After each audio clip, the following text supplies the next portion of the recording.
So hello guys, welcome back to Ozone Classes. So last lecture में हमने hydrocarbons का part 2 complete कर लिया था और उसी के साथ हमारा हाइड्रोकार्बन्स वाला पार्ट कंप्लीट हो गया था। इस लेक्चर में हम लोग पढ़ेंगे एरोमेटिक हाइड्रोकार्बन्स। जो भी न्यू कमर्स हैं इस चैनल पे, मैं आपको बता दूं कि हमारा केमिस्ट्री का क्रैश कोर्स चल रहा है, जिसमें कि हमारा फिजिकल केमिस्ट्री पूरा कंप्लीट हो चुका है।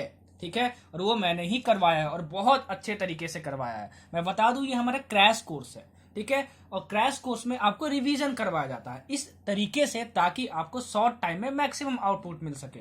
तो मैं इस तरीके से फ्रेम करता हूं सारे लेक्चर को, आपको ये रिवीजन भी ना लगे, फुल लेक्चर भी ना लगे, बीच वाला लगे, मतलब कोई भी देखे तो लेक्चर समझ में आ जाए, मतलब revision in the best possible way आपको ये मिलेगा। ठीक है, इस क्रैश कोर्स में। अच्छा, ये भी मैं आपको बता दूं कि इस चैनल पे फिजिक्स क्रैश कोर्स भी कंप्लीट हो चुका है। ठीक है, नीट 2020 के लिए, जो कि मैंने ही करवाया है। क्लास 11th का हर एक चैप्टर, क्लास 12th का हर एक चैप्टर मैंने बहुत बेहतरीन तरीके से कवर किया है। जो बच्चे नहीं देखे हैं वो प्लीज जाकर देख ले। ठीक है, चैनल पे अलग से प्लेलिस्ट बनी हुई है, physics crash course by Ozone Classes नाम से। क्लास 11th और 12th का हर एक चैप्टर है, उसमें टोटल कितने 34 चैप्टर्स है। इलेक्ट्रोस्टैटिक मैंने 4 घंटे में करवाया है, सेमी कंडक्टर मैंने 6 घंटे में करवाया है। बहुत बेहतरीन तरीके से आपका रिवीजन हो जाएगा और मैं बेट करता हूं क्वेश्चंस वहीं से आएंगे। 45 क्वेश्चंस आते हैं ना फिजिक्स में, वहां आप देखना 30 to 35 क्वेश्चन डायरेक्ट मेरे लेक्चर से आएंगे, और बाकी जो 10 क्वेश्चन होते हैं वो प्रीवियस ईयर से आएंगे। अगर आप फिजिक्स का, बायोलॉजी का और केमिस्ट्री का किसी का अगर प्रीवियस ईयर तुम नहीं बनाते हो तो उस सब्जेक्ट में आपको जरूर लॉस होने वाला है। Previous year questions are very very important. ठीक है, और इस टाइम पे सिर्फ पढ़ाई करो यार, 10 दिन बचे हैं, बकैती मत मारो। ठीक है, इधर उधर ये नहीं कि बस देख लिए कि 10 दिन में कैसे क्वालिफाई करते हैं, ये करते हैं, ऐसा कुछ नहीं होता है। ठीक है, पढ़ाई करो, पढ़ाई पे ध्यान दो। ठीक है, पढ़ाई करो और पढ़ाई पे ध्यान दो, वही आपको नीट क्वालिफाई करवाएगा। तो फिजिक्स क्रैश कोर्स कंप्लीट हो चुका है। जो बच्चे नहीं देखे प्लीज जाके देखें, अलग से प्लेलिस्ट बनी हुई है चैनल पे, नाम बता दिया प्लेलिस्ट का, physics crash course by Ozone Classes, इसी चैनल पे। और फिजिकल केमिस्ट्री कंप्लीट हो गई है। और जो बच्चा मेरा ऑर्गेनिक केमिस्ट्री का लेक्चर सीरीज देख रहा है, मैं उसको बता दूं, सबसे पहले फिजिकल केमिस्ट्री पूरा लाइन से देखना। ठीक है, उसके बाद जो हमारा ऑर्गेनिक केमिस्ट्री सीरीज चल रहा है उसमें मैंने जीओसी पूरा कवर करवा दिया, हाइड्रोकार्बन कवर पूरा करवा दिया, वो भी पूरा लाइन से देखते आना। अगर ऑर्गेनिक की सीरीज तुम लाइन से देखोगे, सीक्वेंस वाइज देखोगे, तभी हर एक चीज क्लियर होगी, नहीं तो नहीं होगी। क्योंकि हो सकता है कि आप जिस कोचिंग में पढ़ते हो या फिर जिस चीज से भी पढ़ाई करते हो, वहाँ हाइड्रोकार्बन्स में हो सकता है कि 20 रिएक्शंस दिए हो और मैं 15 रिएक्शन कवर करूं, तो जो 5 रिएक्शन बच गए हो सकता है मैं हेलो एल्केन्स में कवर करूं, क्योंकि हेलो एल्केन्स का भी लिंक होता है वहां पे। तो जरूरी नहीं कि आपके पैकेज में अगर 20 रिएक्शन दिया है एक पार्टिकुलर चैप्टर में तो मैं 20 रिएक्शन उसी चैप्टर में करवा दूं। ठीक है, पूरा ऑर्गेनिक सीरीज देख लो, कोई reaction NEET point of view से छूट जाता है तब मुझे बोलना। ठीक है, और पूरा सीक्वेंस वाइज देखो, पूरा सीक्वेंस वाइज देखोगे तभी समझ में आएगा, नहीं तो नहीं समझ में आएगा, नहीं तो नहीं समझ में आएगा। ठीक है, और बेस्ट रिवीजन पॉसिबल नहीं होगा। अच्छा, कुछ बच्चे बोले थे सर आप पी ब्लॉक करवा दो, कोऑर्डिनेशन कंपाउंड करवा दो, केमिकल बॉन्डिंग करवा दो, पीरियोडिसिटी करवा दो। तो मैं बता दूं, मैं बस फिजिकल केमिस्ट्री और ऑर्गेनिक केमिस्ट्री पढ़ाता हूं और फिजिक्स पढ़ाता हूं। मतलब एज एन एक्सपर्ट बात करूं तो मुझे फिजिक्स सबसे ज्यादा अच्छी लगती है और केमिस्ट्री में ऑर्गेनिक केमिस्ट्री बहुत अच्छी लगती है। तो वो दोनों में बहुत डेप्थ नॉलेज है मुझे। ठीक है, फिजिकल केमिस्ट्री भी बहुत अच्छी आती है मुझे।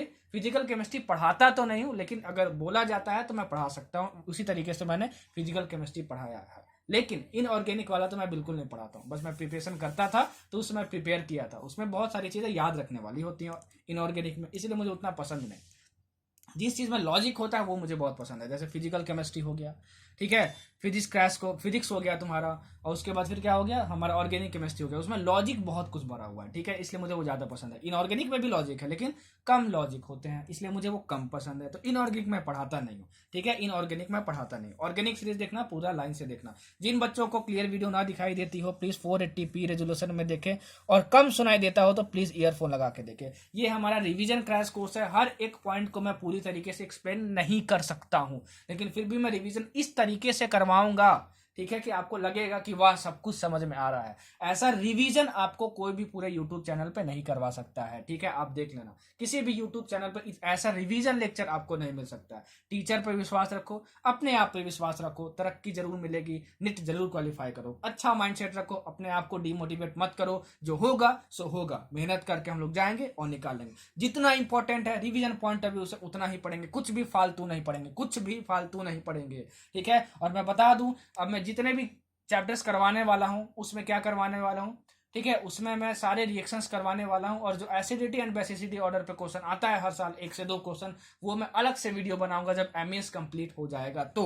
ठीक है, तो आप बने रहें और लगातार वीडियो टाइम टू टाइम देखते रहे भाई। ठीक है, अगर बीच में अटका, ठीक है, तो फिर तुम सटक जाओगे, मतलब कि क्या बोलूं, खटक जाओगे, मतलब साइड से निकल जाओगे। मेरा कहने का मतलब, पता चला हाइड्रोकार्बन पार्ट 1 छोड़ दिए, पार्ट 2 छोड़ दिए, डायरेक्ट देख रहे हैं हेलो एल्केन्स, तो भाई पूरा समझ में नहीं आएगा। इस चीज की मैं गारंटी देता हूं। तो जो बोलता हूं, जो लिखता हूं, उसके बेसिस पे नोट्स बनाना, बकैती मार के मत पढ़ना, बस बैठना आराम से एक्टिव होके, कॉपी पेन देखना और साथ साथ नोट्स बनाते जाना और समझते जाना। ठीक है, जहां नहीं समझ में आया वीडियो पॉज करना, दोबारा रिप्ले करना उस 10 सेकंड वाले पार्ट को, 15 सेकंड वाले पार्ट को जो समझ में ना आए, और दोबारा देखना। ठीक है, बकैती मत काटना भाई। ठीक है, बकैती मत काटना, अपने आप को झूठ मत बोलो, अपने आप के साथ ऑनेस्ट रहो। ठीक है, तभी जाके सक्सेस मिलती है लाइफ में। चलो ठीक है, स्टार्ट करते हैं हम लोग एरोमेटिक हाइड्रोकार्बन्स। सबसे पहले देखो एरोमेटिसिटी क्या होती है, कोई भी कंपाउंड एरोमेटिक है कि नहीं।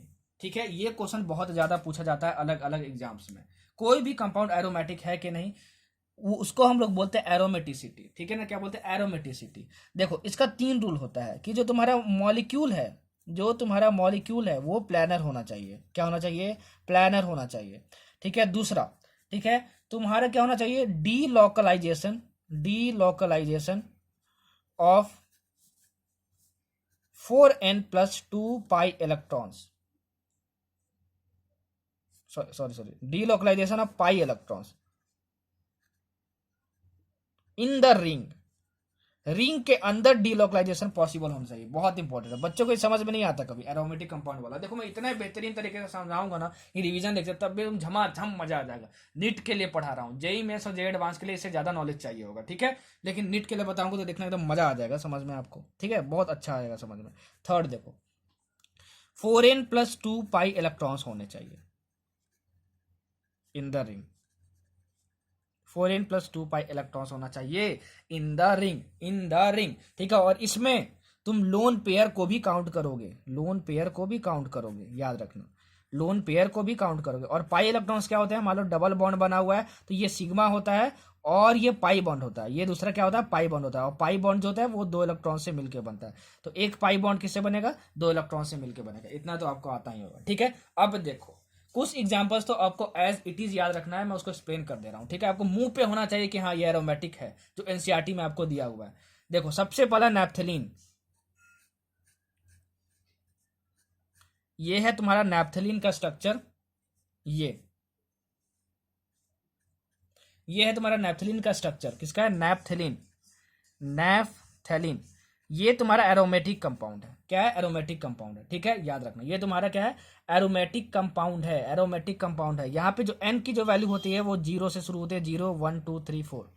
ठीक है ना, ये तुम्हारा एरोमेटिक कंपाउंड है। अच्छा, दूसरा लेता हूं बेंजीन, ये भी तुम्हारा एरोमेटिक कंपाउंड है। ठीक है, अच्छा अब तीसरा एग्जाम्पल लेता हूं, ये देखो, यहाँ तुम्हारा लोन पेयर है और यहाँ निगेटिव चार्ज है तुम्हारा। ठीक है, ये तुम्हारा निगेटिव चार्ज है यहाँ पे। ठीक है, ये तुम्हारा क्या है, निगेटिव चार्ज है यहाँ पे, निगेटिव चार्ज है यहाँ पे। ठीक है, चलो इसको हम लोग नाम देते हैं साइक्लोपेंटा डाइइनिल आयन। क्या, साइक्लोपेंटा डाइइनिल आयन, इसका नाम याद रखना। ठीक है, एनसीईआरटी में दिया हुआ है, इसका क्या नाम है, साइक्लोपेंटा डाइइनिल आयन। सर ये तो आप बोल रहे हो कि सर ये बस स्ट्रक्चर याद करना, कुछ एक्सप्लेन भी कर दो, बिल्कुल करूंगा। देखो मॉलिक्यूल प्लानर होना चाहिए, इसका मतलब क्या हुआ सुनो, रिंग के अंदर में जितने भी कार्बन होंगे वो sp होंगे या फिर sp2 होंगे। अगर रिंग के अंदर में कोई भी कार्बन sp2 sp3 हाइब्रिडाइज्ड हुआ तो वो तुम्हारा प्लानर नहीं होगा, वो तुम्हारा प्लानर नहीं होगा। ये तीनों कंडीशन फॉलो होंगे तभी कोई कंपाउंड जाके एरोमेटिक बनेगा। जो बोल रहा हूं, जो लिख रहा हूं, दोनों के बेसिस पे नोट्स बनाना। ठीक है, नहीं तो फिर दिक्कत हो जाएगी। फिर क्या बोलोगे एग्जाम में, अक्कड़ बक्कड़ बम्बे बोल 80 90 पूरे 100, और फिर तुक्का मार के आ जाओगे। तो तुक्का नहीं मारना है, एकदम सही सही सही बना के आना। ठीक है, तो जो बोल रहा हूं तो लिख रहा हूं, दोनों के बेसिस पर नोट्स बनाना। ठीक है, अच्छा कार्बन sp3 हाइब्रिडाइज्ड होगा तो क्या होगा, वो नॉन प्लानर हो जाएगा। ठीक है, क्या हो जाएगा, नॉन प्लानर हो जाएगा। मतलब रिंग के अंदर जितना भी कार्बन है वो sp और sp2 होना चाहिए। सर ने बताया था sp में लीनियर शेप होता है, sp2 में ट्राइगोनल प्लानर होता है, तो दोनों प्लेन के अंदर होते हैं। लेकिन sp3 कार्बन होता है तो क्या हो जाता है, टेट्राहेड्रल स्ट्रक्चर बन जाता है और वो प्लेन के बाहर आ जाता है। ठीक है, ये समझ में आया तुमको। तो देखो यहाँ पे कार्बन है, यहाँ पे कार्बन है, यहाँ पे कार्बन है, यहाँ पे कार्बन है, यहाँ पे कार्बन है। कार्बन का हाइब्रिडाइजेशन कैसे फाइंड करते हैं? नंबर ऑफ सिग्मा बॉन्ड देख के। तो 1 2 3 और एक यहाँ पे हाइड्रोजन है, ठीक है। तो 1 2 3 ये sp2 हाइब्रिडाइज्ड है, ठीक है। ये देखो 1 2 और यहाँ हाइड्रोजन है, तो ये sp2 हाइब्रिडाइज्ड है। हाइब्रिडाइजेशन सब कुछ सिखा चुका हूँ जीओसी में, अब यहाँ नहीं समझाऊंगा, यहाँ सब कुछ डायरेक्ट बताऊंगा। देखियो लाइन से सब कुछ, तो बहुत अच्छी बात है। सीक्वेंस वाइज नहीं देखे हो तो इसमें तेरा घाटा मेरा कुछ नहीं जाता, ठीक है। चलो ये देखो, एक सिग्मा बॉन्ड, दो सिग्मा बॉन्ड, 1 2 3, ये चौथा बॉन्ड बना सकता है, ठीक है। तो तुम्हारा क्या हुआ? 1 2 3, ये भी sp2 हाइब्रिडाइज्ड, ये भी sp2 हाइब्रिडाइज्ड, ठीक है। और ये देखो 1 2 और 1 2, तो ये तुम्हारा क्या होगा? sp हाइब्रिडाइज्ड होगा, ठीक है। इसका मतलब क्या हुआ कि ये तुम्हारा जो भी है वो क्या है, इसमें सारे कार्बन क्या है? sp2 या sp है तुम्हारे। ये तुम्हारा क्या होगा? ये तुम्हारा क्या होगा जरा बता देना। तो ये तुम्हारा क्या होगा? ये तुम्हारा होगा प्लानर मॉलिक्यूल। समझ में आया? अच्छा, हमेशा एरोमेटिक कंपाउंड का क्वेश्चन जो नीट में आएगा, बस इन दोनों पॉइंट को चेक करना, इन दोनों पॉइंट को चेक करना, 99% क्वेश्चन आपका सॉल्व हो जाएगा, ठीक है। उस तीसरा जो कंडीशन है वो ये आप देखना, ठीक है ना। Delocalisation of pi electrons in the ring, ठीक है। Delocalisation of pi electrons in the ring. अब देखो 4n+2 पाई इलेक्ट्रॉन्स है कि नहीं, इसमें लोन पेयर को काउंट करना है, ठीक है। देखो पाई इलेक्ट्रॉन्स डबल बॉन्ड में होता है, तो 1 2 3 4 और ये 5 6 पाई इलेक्ट्रॉन्स है, 6 पाई इलेक्ट्रॉन्स है। तो ये देखो क्या यहाँ पे 6 पाई इलेक्ट्रॉन्स पॉसिबल है। हाँ, n इज इक्वल टू यहाँ पे 1 रखोगे तो तुम्हारा क्या होगा? 4 × 1+2, तो ये कितना हुआ तुम्हारा? 6 पाई इलेक्ट्रॉन्स। तो यहाँ पे 6 पाई इलेक्ट्रॉन्स भी है, 6 पाई इलेक्ट्रॉन्स भी है। और delocalisation of pi electrons, electrons का डीलोकलाइजेशन कैसे करते हैं वो मैंने रेजोनेंस में बताया था कि देखो अगर कभी भी लोन पेयर के बगल में, अगर कभी भी लोन पेयर के बगल में सिंगल बॉन्ड हो, लोन पेयर के बगल में सिंगल बॉन्ड हो, ठीक है, तो तुम्हारा क्या होता है कि ये रेजोनेंस पॉसिबल होता है। उसी रेजोनेंस को क्या बोलते हैं? डीलोकलाइजेशन बोलते हैं। तो यहाँ पे रेजोनेंस पॉसिबल है, मतलब डीलोकलाइजेशन भी पॉसिबल है। तो ये तुम्हारा क्या होगा? एरोमेटिक कंपाउंड होगा। याद रखना ये तीनों जो स्ट्रक्चर है, ये तीनों स्ट्रक्चर है जो है एरोमेटिक होते हैं। डायरेक्ट आपको याद होना चाहिए, डायरेक्ट आपको याद होना चाहिए। एक और एग्जांपल दे रहा हूँ जो एनसीईआरटी में है।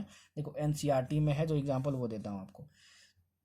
ये हो गया, ये हो गया, ये हो गया, ये हो गया, ठीक है। और ये तुम्हारा प्लस हो गया, ठीक है। और ये तुम्हारा ऐसे ऐसे और ये ऐसे हो गया। इसको मैं एक्सप्लेन नहीं कर रहा हूँ, ये चारों स्ट्रक्चर आपको मुंह पे याद होने चाहिए कि ये एरोमेटिक कंपाउंड्स है। ज्यादातर एग्जाम में यही पूछा जाता है, ठीक है। एक क्वेश्चन मैं लेता हूँ एरोमेटिक कंपाउंड का, ठीक है, कि पूछता है which of the following is a aromatic compound.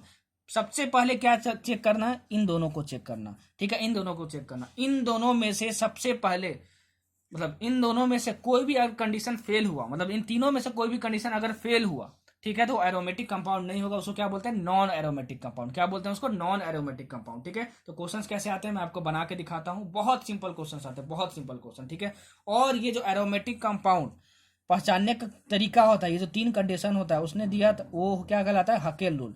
Hückel scientist ने नाम दिया था। क्या नाम था? हकेल नाम था। देखो कितना प्यारा सा नाम है साइंटिस्ट का, हकेल रूल, ठीक है, हकेल रूल। देखो अब मैं क्वेश्चन एक लेता हूं और समझाता हूं कितना इजी क्वेश्चन आता है नीट पॉइंट ऑफ व्यू से, ठीक है ना। सबसे पहले इन दोनों को चेक करना, इन दोनों में से कोई भी कंडीशन फेल हुआ तो नॉन एरोमेटिक होगा, ठीक है। चलो देखते हैं एक क्वेश्चन। मैं एक स्ट्रक्चर बना रहा हूं और तुम बताओ कि ये जो तुम्हारा एरोमेटिक है कि नहीं है, ये तुम्हारा एरोमेटिक है कि नहीं है, ठीक है। ये हो गया। और यहाँ तुम्हारा, हाँ, ये ऐसे हो गया तुम्हारा। अब बताइए एरोमेटिक है कि नहीं। बोलो सर ये तो इसी की तरह दिख रहा है। अरे भाई यहाँ पॉजिटिव चार्ज लगा हुआ है, ठीक है, ध्यान रखना। यहाँ पे क्या लगा हुआ है? पॉजिटिव चार्ज लगा हुआ है। यहाँ पे क्या लगा है? पॉजिटिव चार्ज लगा है। ये बताओ है कि नहीं। तो सबसे पहले ये दोनों कंडीशन चेक करना है। तो मॉलिक्यूल प्लानर होना चाहिए। मॉलिक्यूल प्लानर होना चाहिए मतलब जितने भी कार्बन है वह तो sp या फिर sp2 हाइब्रिडाइज होना चाहिए। देखते हैं, ये कार्बन, ये कार्बन, ये कार्बन, ये कार्बन, ये कार्बन, ये कार्बन, ये कार्बन। हम इस कार्बन से शुरू करते हैं, ठीक है। अब देखो कि ये कार्बन जो कौन सा हाइब्रिडाइजेशन है? 1 2 3 और ये चौथा बॉन्ड H अपने से लगा सकते हो, ठीक है। तो तुम्हारा क्या हो गया? sp2 हाइब्रिडाइज्ड है। 1 बॉन्ड 2 बॉन्ड 3 सिग्मा बॉन्ड, ठीक है, समझ में आया। यहाँ पे देखो 1 बॉन्ड 2 बॉन्ड और 2 बॉन्ड और बना सकते हो हाइड्रोजन लगा के। सब कुछ मैं सिखाऊंगा जीओसी में कैसे हाइड्रोजन लगाते हैं, ठीक है। देखो कौन सा हाइब्रिडाइजेशन है ये? कार्बन का 1 सिग्मा बॉन्ड 2 सिग्मा बॉन्ड 3 4, तो ये sp3 हाइब्रिडाइज्ड है। तो इस रिंग में जितने भी कार्बन है उसमें से एक कार्बन जो है वो sp3 हाइब्रिडाइज्ड है। तो सारे कार्बन sp2 या sp होने चाहिए। तो ये तुम्हारा पहले ही नॉन प्लेनर हो गया। क्या हो गया? नॉन प्लेनर हो गया। तो एक कंडीशन फेल हो गई एरोमेटिक होने की, तो कोई भी कंडीशन फेल होगी तो ये नॉन एरोमेटिक होगा। तो ये तुम्हारा नॉन एरोमेटिक कंपाउंड है, नॉन एरोमेटिक कंपाउंड है, नॉन एरोमेटिक कंपाउंड है। झमाझम झमाझम झमाझम, ठीक है। चलो अब दूसरा क्वेश्चन लेते हैं, ठीक है। देखो ये बताओ तुम्हारा ये ये बता तुम्हारा एरोमेटिक है कि नहीं है। ठीक है, ये तुम्हारा एरोमेटिक है कि नहीं। चलो, ये एरोमेटिक है कि नहीं तुमको बताना है। देखो सर, आप बोले थे दो कंडीशन पहले चेक करके देख लेना, दो कंडीशन पहले चेक करके देख लेना, मॉलिक्यूल प्लानर है कि नहीं और 4n+2 प्लाई इलेक्ट्रॉन्स है कि नहीं। ठीक है, अच्छा तो मॉलिक्यूलर प्लानर है कि नहीं पहले वो मैं चेक करता हूँ। इस कार्बन को देखो, इस कार्बन को देखो और इस कार्बन को देखो। ठीक है, इस कार्बन को देखो, देखो यहाँ पे प्लस चार्ज कैसे आया होगा पहले ये समझो। ठीक है, यहाँ पे प्लस चार्ज पहले कैसे आया होगा ये देखो। यहाँ पे अगर प्लस चार्ज नहीं होता तो कार्बन का 4 बॉन्ड वाला कंडीशन फॉलो करने के लिए हम लोग क्या करते, 2 हाइड्रोजन अपने से लगा देते, एक बॉन्ड ये, एक बॉन्ड ये, एक ये टेट्रावैलेंट होता है कार्बन, मैंने जीओसी में बताया। ठीक है, समझ में आया आपको। अगर मैं इस एक हाइड्रोजन को निकाल दूं, यहाँ पे एक सिंगल पॉजिटिव चार्ज था, एक हाइड्रोजन को यहाँ पे निकाल दूं तो एक इलेक्ट्रॉन कार्बन का था, एक इलेक्ट्रॉन हाइड्रोजन का था। ठीक है, तो एक इलेक्ट्रॉन कार्बन का इसके पास चला गया, तो जिसके पास से गया उसके पास कौन सा चार्ज आता है, पॉजिटिव चार्ज आता है। सर ने क्या कहाँ बताया था, जीओसी में बताया था। तो ये तुम्हारा यही स्ट्रक्चर दिया हुआ है, ये तुम्हारा प्लस दिया हुआ है और ये सी दिया है, सी दिया है। तो यहाँ पे एक ही हाइड्रोजन आप लगा सकते हो। क्या लगा सकते हो, एक ही हाइड्रोजन आप लगा सकते हो। या फिर यहाँ पे प्लस चार्ज लिखा हुआ है तो कार्बोकटायन में सबने बताया था, कार्बोकटायन में 6 वैलेंसी इलेक्ट्रॉन्स होते हैं, तो 1 2 3 4 और एक बॉन्ड लगा के 5 6। ठीक है, समझ में आया। तो ये होता है तुम्हारा कार्बन, यहाँ 2 बॉन्ड आप नहीं लगा सकते। ठीक है, पॉजिटिव चार्ज का मतलब क्या होता है मैंने आपको समझा दिया। ठीक है, अच्छा अब देखो मॉलिक्यूल प्लानर है कि नहीं है। तो इस कार्बन को देखो, इस कार्बन को देखो तो 1 2 3 और चौथा हाइड्रोजन लगा सकते हो, तो 1 बॉन्ड 2 बॉन्ड सिग्मा, मतलब sp2 हाइब्रिडाइज्ड है, ये भी sp2 हाइब्रिडाइज्ड है, देखना निकाल के। और इस कार्बन को देखो तो कितना सिग्मा बॉन्ड बना रहा है वो गिनना है, 1 2 3, ये भी sp2 हाइब्रिडाइज्ड है, मतलब कि sp या sp2 हाइब्रिडाइज्ड होना चाहिए। तो कार्बन मॉलिक्यूल क्या है, प्लानर है, तो ये प्लानर मॉलिक्यूल है, पहला कंडीशन फॉलो हो गया। अब इसको देखते हैं 4n+2 पाई इलेक्ट्रॉन्स। ठीक है, क्या इसमें कोई लोन पेयर है, नहीं लोन पेयर नहीं है इसमें। ठीक है, क्या पाई इलेक्ट्रॉन्स है, हाँ पाई इलेक्ट्रॉन है, मतलब पाई बॉन्ड के पास जो इलेक्ट्रॉन्स होते हैं उसको क्या बोलते हैं, पाई इलेक्ट्रॉन्स बोलते हैं। तो ये तुम्हारा पाई इलेक्ट्रॉन्स है, देखो पाई इलेक्ट्रॉन्स है। तो यहाँ पे कितने हैं, एक बॉन्ड, एक पाई बॉन्ड है तो इसमें 2 पाई इलेक्ट्रॉन्स है, मतलब 2 इलेक्ट्रॉन्स हैं, 2 पाई इलेक्ट्रॉन्स। पाई बॉन्ड में जितने इलेक्ट्रॉन्स होते हैं उसमें क्या बोलते हैं, पाई इलेक्ट्रॉन्स बोलते हैं। तो 2 पाई इलेक्ट्रॉन्स है। तो क्या इस कंडीशन को फॉलो कर रहा है, हाँ कर रहा है। अगर n इज इक्वल टू, आप यहाँ 0 रखोगे, n की वैल्यू 0 1 2 3 4 कुछ भी हो सकती है, 0 से शुरू होती है, 0 रखोगे तो यहाँ पे 2 पाई इलेक्ट्रॉन्स बचेंगे। क्या बचेंगे तुम्हारे पास, 2 पाई इलेक्ट्रॉन्स बचेंगे। तो इस कंडीशन को भी फॉलो कर दिया। ठीक है, क्या है delocalisation of pi electrons in the ring हो सकता है, क्या delocalisation of pi electrons in the ring हो सकता है, देखते हैं।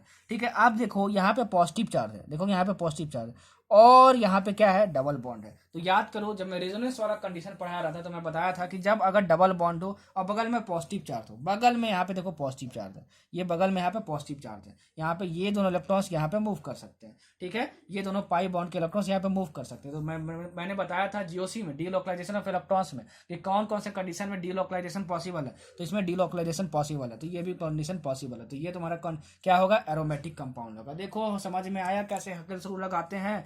एक एग्जांपल ये लिया मैं, एक एग्जांपल ये लिया मैं, इसके अलावा इससे टफ क्वेश्चन कुछ नहीं पूछेगा। एक एग्जांपल में ये भी ले लिया। सबसे पहले यही दोनों कंडीशन चेक करना। मैक्सिमम में पता है क्या होगा, हर कार्बन में आप निकालोगे ना तो एक कार्बन जो sp3 आ जाएगा तो वो नॉन एरोमेटिक हो जाएगा। तो ये जो तीनों कंडीशन को फॉलो करेगा वो क्या होगा, एरोमेटिक कंपाउंड होगा। और तीनों में से एक भी कंडीशन फेल हुआ, तो क्या हो जाएगा, नॉन एरोमेटिक हो जाएगा। क्या हो जाएगा, नॉन एरोमेटिक हो जाएगा। क्या हो जाएगा, नॉन एरोमेटिक हो जाएगा। समझ में आया, समझ में आया बच्चों। ठीक है, तो ये तुम्हारा क्या है, नॉन एरोमेटिक, क्योंकि ये नॉन प्लानर हो गया। इतने सारे एग्जांपल्स लेके समझा दिया, होप कि आपको समझ में आया होगा हकेल्स रूल। ठीक है, देखो प्रीवियस ईयर में जो भी क्वेश्चन आया एरोमेटिक कंपाउंड में आप बना लेना। ठीक है, अब बढ़ते हैं आगे। एक एग्जाम्पल, प्यारा सा एग्जाम्पल जो जेई एडवांस के लेवल का है लेकिन फिर भी नीट में डायरेक्ट पूछा जा सकता है और मुझे याद आ गया स्ट्रक्चर, इसमें मैं आपको बता दे रहा हूँ। ठीक है, एक स्ट्रक्चर कुछ ऐसा होता है, देखो ऐसा ऐसा ऐसा ऐसा, ये ठीक है, ये और ये। पंजाबी गाने यार मैं उतना सुनता नहीं, पंजाबी गाने मुझे पसंद नहीं है। किसी ने बोला था यार कि पंजाबी गाने सुना दो, ठीक है, पंजाबी गाने मुझे पसंद नहीं है यार, मैं सुनता नहीं हूँ पंजाबी गाने। मैं तो फैन हूँ अलका याग्निक, कुमार सानू, अभिजीत और मतलब और भी लोग थे पहले। ठीक है, पुराने जो सिंगर थे वो मुझे ज़्यादा पसंद है। क्या मतलब, क्या सूदिंग वॉइस होती थी यार उनकी, बहुत मजा आता था सुनने में। आजकल तो पता नहीं एकदम बैंड बाजा बारात बजा दिए, खटाखक खटाखक खटाखक। ठीक है, उसके बाद फिर पता नहीं क्या क्या गा देते हैं मुझे, मतलब हाँ कुछ सिंगर्स हैं आज के जो मुझे पसंद है, जैसे अरमान मलिक हो गया।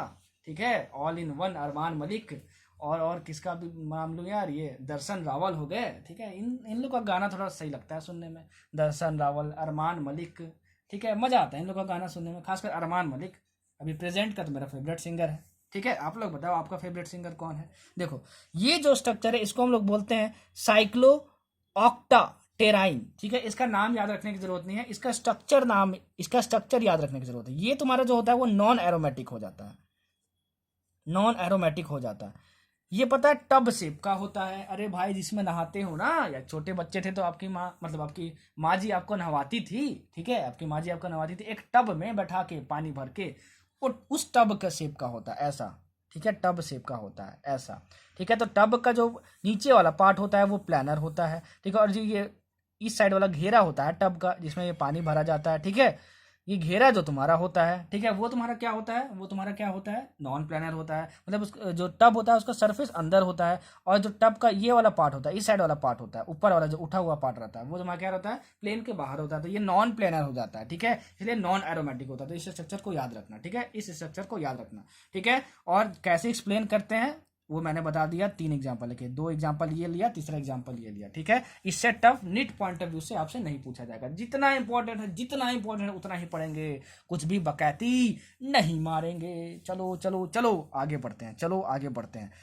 देखो एक चीज याद आई, एक बच्चे ने पूछी थी sir heat of hydrogenation, hydrocarbons वाले में पूछा था, हीट ऑफ हाइड्रोजिनेशन का ऑर्डर कैसे देखते हैं। देखो हीट ऑफ हाइड्रोजिनेशन किसको बोलते हैं, पहले हीट ऑफ हाइड्रोजिनेशन का दूसरा नाम है इंथैल्पी ऑफ हाइड्रोजिनेशन, ये लिख लेना, इंथैल्पी ऑफ हाइड्रोजिनेशन, ठीक है ना।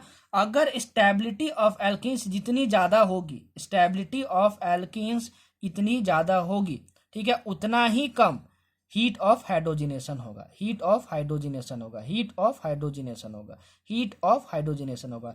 And hydrogenation is always an exothermic process, exothermic मतलब इसमें हीट रिलीज होता है, ठीक है। तो मुझे पता है कि ये बच्चे ने क्यों डाउट पूछा था कि हीट ऑफ हाइड्रोजिनेशन का ऑर्डर कैसे देखेंगे। हीट ऑफ हाइड्रोजिनेशन को एंथैल्पी ऑफ हाइड्रोजिनेशन भी बोलते हैं। प्रीवियस ईयर में इस पे क्वेश्चन आया हुआ है कि बताओ एंथैल्पी ऑफ हाइड्रोजिनेशन का ऑर्डर क्या होगा। तो जो एल्कीन सबसे ज्यादा स्टेबल होगा उसकी हीट ऑफ हाइड्रोजिनेशन उतनी ही कम होगी, ठीक है। जो एल्कीन सबसे कम स्टेबल होगा उसकी हीट ऑफ हाइड्रोजनेशन उतनी ही ज्यादा होगी। तो सबसे पहले स्टेबिलिटी ऑफ एल्कीन्स का ऑर्डर निकालो और फिर उसका रिवर्स कर दो हीट ऑफ हाइड्रोजनेशन के ऑर्डर के लिए, मतलब इंथैल्पी ऑफ हाइड्रोजनेशन के ऑर्डर के लिए। हाइड्रोकार्बन्स चैप्टर में ये क्वेश्चन आ चुका है प्रीवियस ईयर में, आप बना लेना, ठीक है। ऐसे यार कॉपरेट करते हो ना आप कमेंट सेक्शन में तो मुझे भी मजा आता है। डाउट पूछते हो तो डाउट पूछो, बिना डाउट पूछे आप सीख ही नहीं सकते हो, ठीक है। डाउट पूछोगे that means you are working on the concept, तभी तो डाउट आ रहे हैं। जब वर्क करोगे ही नहीं, कुछ सोचोगे नहीं अपना दिमाग लगा के, तो फिर काहे का समझ में आएगा, घंटा समझ में आएगा भाई, ठीक है। इसलिए वर्ड्स को मतलब दिल पे मत लेना, ठीक है, मतलब प्यार से समझा रहा हूँ आप लोगों को। मैं चाहता हूँ कि सबका नीट लिख ले, सबका नीट लिख ले, सबका नीट लिख ले, ठीक है। और सबको ही गाना गाओ, चांद तारे फूल शबनम, ओजोन क्लासेस से अच्छा कौन है, ठीक है। मजा आएगा, झमाझम मजा आएगा, ठीक है,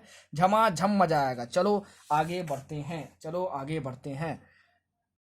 अब देखो कुछ रिएक्शंस देखेंगे जो नीट पॉइंट ऑफ व्यू से इंपॉर्टेंट है, और जितना समझना है उतना ही समझाऊंगा, ठीक है ना। रिएक्शंस, ठीक है, उससे ज्यादा कुछ पढ़ने की जरूरत नहीं है।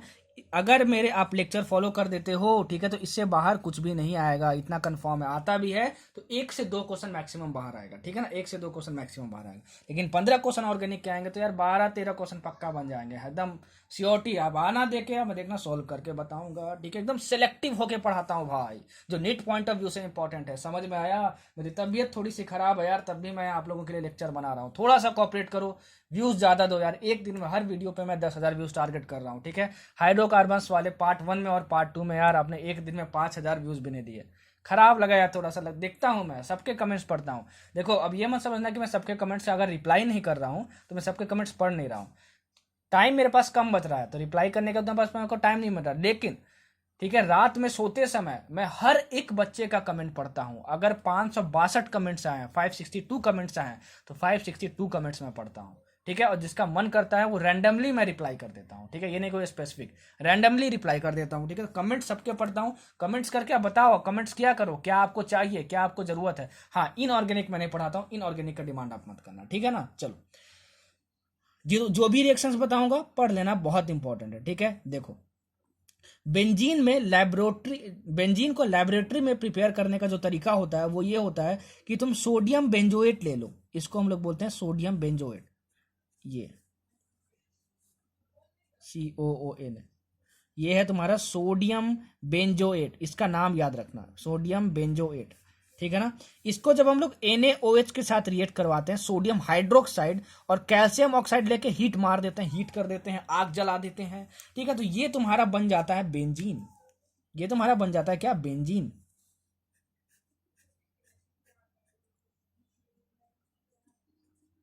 ये तुम्हारा बन जाता है बेंजीन प्लस Na2CO3, ठीक है। तो आपको बस क्या याद रखना है, ये बेंजीन का स्ट्रक्चर याद रखना है, ठीक है। कि आपको क्या बनता है, बेंजीन बनता है। आपका क्या बनता है, ये पेन को पता नहीं क्या हो जाता है यार, लग रहा है दुकानदार ने ठग दिया मुझे, ठगी कर दी मुझे, कैसे ठग दिया यार, मैं तो खुद ही एकदम दिमाग से एकदम पनौती आदमी हूँ, मतलब दिमाग से तेज आदमी हूँ, मजाक कर रहा हूँ, ठीक है। थोड़ा बहुत मजाक चलता है यार, पढ़ाई को बोरिंग नहीं बनानी चाहिए, ठीक है, एकदम इंटरेस्टिंग रखना चाहिए हर चीज को, तभी मजा आता है पढ़ने में, तभी मजा आता है पढ़ने में, ठीक है। चलो बेंजीन बनता है, ठीक है। देखो अगर इस स्ट्रक्चर को ऐसे बना दे, देखो ऐसे बना दे, ठीक है, तो ये COONA हो गया, ठीक है। तो घबरा मत जाना, बाप रे बाप ये गोला पता नहीं लड्डू वड्डू क्या बना दिया, तो ये मत सोचना भाई, ये जो बेंजीन रिंग है, ये जो बेंजीन रिंग है, ये इक्विवेलेंट है इसके, ठीक है ना, ये इक्विवेलेंट है इसके, दोनों का मतलब सेम ही होता है। ये गोला को हटा के आप ये 3 बॉन्ड ऐसे लगा सकते हो, ठीक है। तो आपको दिया रहेगा सोडियम बेंजोएट, इसका स्ट्रक्चर दिया रहेगा, और ये क्या बोलते हैं इसके मिक्सचर को, याद करो पिछले लेक्चर्स में बताया हूँ, सोडा लाइम बोलते हैं, NaOH प्लस CaO, ठीक है। इसका 3:1 रेशियो क्या कहलाता है, 3:1 या फिर 1:3 रेशियो, मुझे परफेक्टली नहीं याद आ रहा है, ये क्या बोलते हैं, NaOH और प्लस CaO को मिक्सचर को हम लोग क्या बोलते हैं, सोडा लाइम बोलते हैं, ठीक है ना। तो सोडा लाइम से जब हीट करते हैं तो हम लोग क्या करते हैं, ये पूरा निकल जाता है, सोडा लाइम के साथ जब हीट करते हैं तो हमारा ये निकल जाता है और बेंजीन बनता है, तो बेंजीन बनता है, आपको ये याद रखना है। दूसरा, अगर मान लो तुम्हारे पास फिनॉल है, फिनॉल OH, फिनॉल है तुम्हारा, इसको क्या बोलते हैं, फिनॉल बोलते हैं, रिवीजन कर रहे हो तो इतना पता ही होगा, ठीक है। अगर मैं मान लो जिंक डस्ट के साथ, जिंक डस्ट के साथ इसका रिएक्शन करवा दो तो हमारे पास फिर से बेंजीन मिल जाता है। ये दोनों बहुत इंपॉर्टेंट रिएक्शन है, ठीक है, याद रखना, एग्जाम में पूछा जाता है, यहाँ पे फिनॉल है, यहाँ पे जिंक डस्ट मिला है तो बेंजीन बन गया, उसके बाद तुम्हारा क्या दिया रहेगा, दूसरा रिएजेंट दिया रहेगा, और यहाँ पे C लिखा रहेगा, तो C क्या बनेगा। तो जो जो इंपॉर्टेंट है सब कुछ बता रहा हूँ, कोई भी बकैती वाला एकदम नहीं बता रहा हूँ रिएक्शन, ठीक है। मेरे रिवीजन लेक्चर में अगर एक पॉइंट भी स्केप करोगे, जो बोल रहा हूँ वो भी अगर स्केप करोगे तो फिर घाटा आपका होगा और समझ में नहीं आएगा। मेरे पूरे लेक्चर सीरीज में से एक भी पॉइंट स्केप करने की कोशिश मत करना, every point is very important, बहुत सेलेक्टिव होकर बोलता हूँ और पढ़ाता हूँ, ठीक है, समझ में आया। चलो अब बढ़ते हैं आगे। जो रिएक्शन बता रहा हूँ बहुत इंपॉर्टेंट है, कुछ भी स्केप करने की कोशिश मत करना, ठीक है। चलो अब हम मान लो लिए बेंजीन साथ में, ठीक है ना, बेंजीन ऐसे बनाओ चाहे ऐसे बनाओ, दोनों का मतलब सेम होता है, मैंने बता दिया। बच्चे घबरा जाते हैं, लड्डू पेड़ा पता नहीं क्या बना दिया, लड्डू पेड़ा नहीं बनाया भाई, ये क्या है, बेंजीन ही है, इसका मतलब क्या होता है, 3 बॉन्ड होता है, ठीक है ना। मुझे समझ में नहीं आता था, क्लास 11th में था तो पता नहीं, मुझे लगता था लड्डू पेड़ा क्या बना दिया, ठीक है।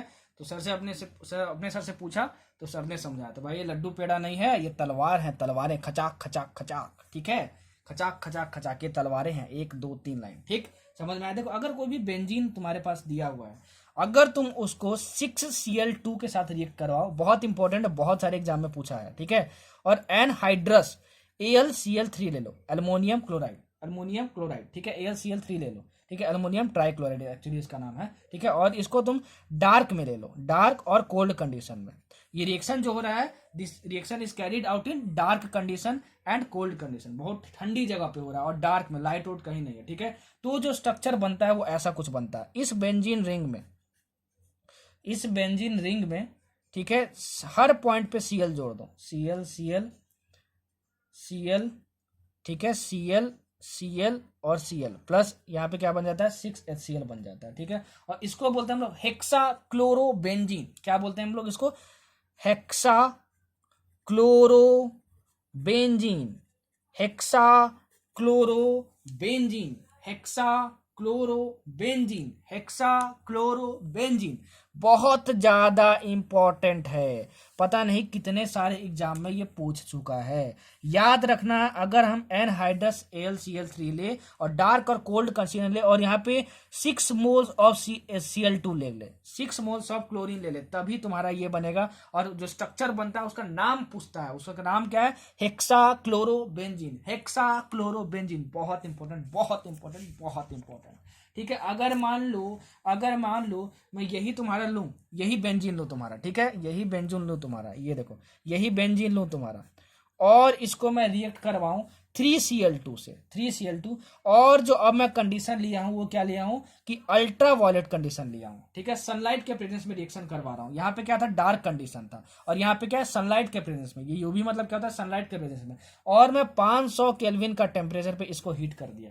तब हमारा क्या बनता है कि ये बेंजीन के अंदर जो तीनों बॉन्ड है वो गायब हो जाते हैं, फटाक फटाक फटाक गायब हो गए। ठीक है, और सब पे Cl लगा दो, Cl Cl Cl Cl Cl और Cl। ठीक है, इसको हम लोग बोलते हैं बेंजीन हेक्साक्लोराइड। क्या बोलते हैं इसको? इसको क्या बोलते हैं हम लोग? Benzene hexachloride, benzene hexachloride. ठीक है, और इसको हम लोग बोलते हैं BHC। इसका शॉर्ट नाम क्या है? BHC। And BHC is used as insecticide. It is used as an insecticide. Insecticide मतलब क्या होता है भाई? ठीक है, खेत वोत में जो आता है ना, जो इंसेक्ट आ जाते हैं, फसल को खा जाते हैं, उसको मारने के काम आता है। आप बोलोगे सर हम तो बहुत दयालु हैं, इंसेक्टिसाइड मतलब इंसेक्ट को नहीं मारेंगे। तो मत मारो भाई, आपका खेत खलिहान सब कुछ उजड़ जाएगा।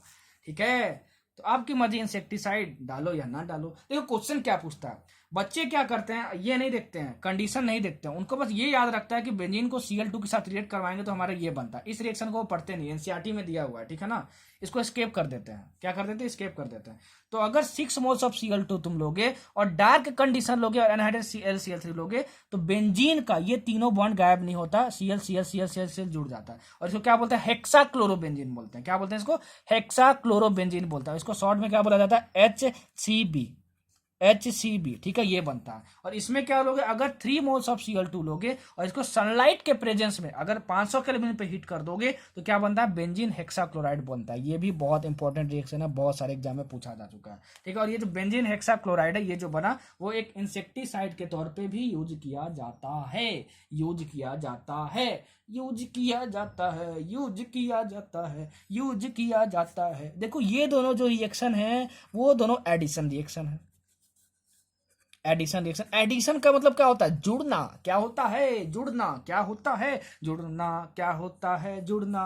ठीक है, तो आप देखोगे यहाँ जो क्लोरीन है वो आके यहाँ पे बेंजीन में जुड़ गया। ठीक है, यहाँ पे आप देखोगे जो क्लोरीन तुम्हारा है यहाँ पे आके यहाँ पे जुड़ गया। दोनों में अंतर समझ में आया? कंडीशंस का डिफरेंस है, कंडीशन डिफरेंस हुआ तो फिर तुम्हारा स्ट्रक्चर भी इसका डिफरेंट हो गया। ठीक है, तो ये दोनों बहुत पूछे जाते हैं, जरूर याद करके जाना बच्चों, जरूर याद करके जाना बच्चों। ठीक है, चलो एक और रिएक्शन देखते हैं। मान लो तुम अब बेंजीन लिए, ठीक है, ये तुम्हारा बेंजीन हुआ, प्लस 3H2 जोड़ दिया, 3 मोल्स ऑफ H2 जोड़ दिया, और यहाँ पे निकल कैटलिस्ट ले लिया और उसको हीट मार दिया।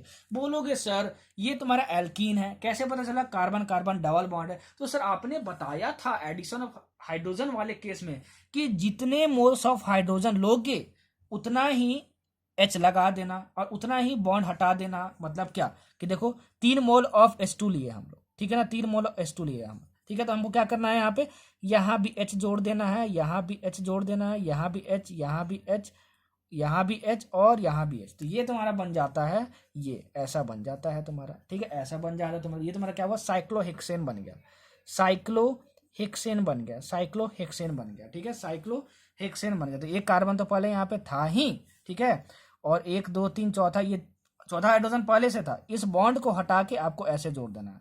ठीक है, ऐसे जोड़ देना है, ये ऐसे जोड़ देना है, ये ठीक है, ऐसे जोड़ देना है ये। ठीक है, मतलब कि अगर ये समझ में नहीं आया तो कोई बात नहीं, बस आपको ये याद रखना है कि निकेल के प्रेजेंस में अगर हीट मार के इसमें हाइड्रोजन जोड़ेंगे 3 मोल का, ठीक है, तो तुम्हारा ये बेंजीन से साइक्लोहेक्सेन में चेंज हो जाता है, साइक्लोहेक्सेन में चेंज हो जाता है। ठीक है, समझ में आया आपको? ठीक है, बहुत इंपॉर्टेंट रिएक्शन है। इस पेज में जितना भी बताया कुछ भी स्किप मत करने की कोशिश करना। ठीक है, चलो अब बढ़ते हैं आगे और अब हम लोग देखेंगे इलेक्ट्रोफिलिक रिएक्शंस। इलेक्ट्रोफिलिक रिएक्शंस, अब देखो, मैं जितना भी आपको रिएक्शन बताने वाला हूँ सभी क्या है, इलेक्ट्रोफिलिक सब्स्टिट्यूशन रिएक्शंस।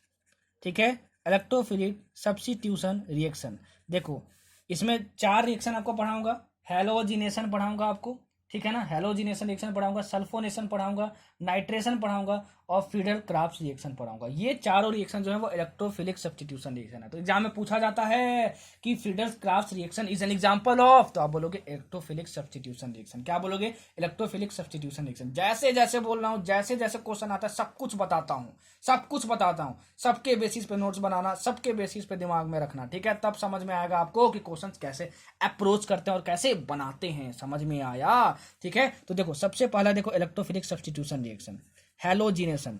ठीक है, आपको मैकेनिज्म याद करने की जरूरत नहीं है as far as NEET is concern. हाँ, जेई मेंस में और जेई एडवांस में, ठीक है, जहां क्वेश्चंस आते हैं जेई मेंस और जेई एडवांस में, जेई मेंस भी नहीं बोलोगे, जेई एडवांस में जो क्वेश्चन आते हैं इलेक्ट्रोफिलिक सब्स्टिट्यूशन रिएक्शन से, वहां पे क्या जरूरत है? वहां पे इसका मैकेनिज्म की जरूरत है। यहाँ पे मैकेनिज्म का जरूरत नहीं है, एकदम सिंपल क्वेश्चन, एकदम बच्चों जैसे, एकदम लल्लू जैसा क्वेश्चन आता है भाई नीट में। ठीक है, देखो हैलोजिनेशन क्या होता है।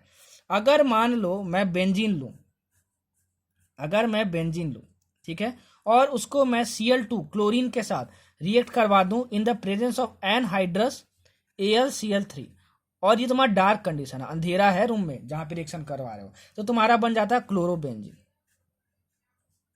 क्या बन जाता है? क्लोरोबेंजीन। इसको क्या बोलते हैं? क्लोरोबेंजीन बोलते हैं। क्या बनते हैं? Chlorobenzene, chlorobenzene, chlorobenzene, chlorobenzene. ठीक है, समझ में आया? जैसे बोल रहा हूं, जैसे बोला वैसे याद रखना। अच्छा, इसमें अगर तुम बेंजीन लोगे, ठीक है, और यहाँ पे Br2 लिए, और यहाँ पे तुम ले लिए एनहाइड्रस FeBr3। देखो यहाँ पे अगर तुम Cl2 लिए तो AlCl3 लिखे, यहाँ Br2 लिए तो FeBr3 लिए, और ये भी डार्क कंडीशन है, तो यहाँ भी क्या हो जाता है? सिंपल बेंजीन बनाओ, सिंपल बेंजीन बनाओ और यहाँ पे Br जोड़ दो, तो ये तुम्हारा क्या बन गया? Bromobenzene, bromobenzene, bromobenzene. ठीक है, तो बोलोगे सर ये दिया रहेगा और ये आपसे प्रोडक्ट पूछेगा, मैं बोलूँगा हाँ, नीट में यही पूछेगा आपसे।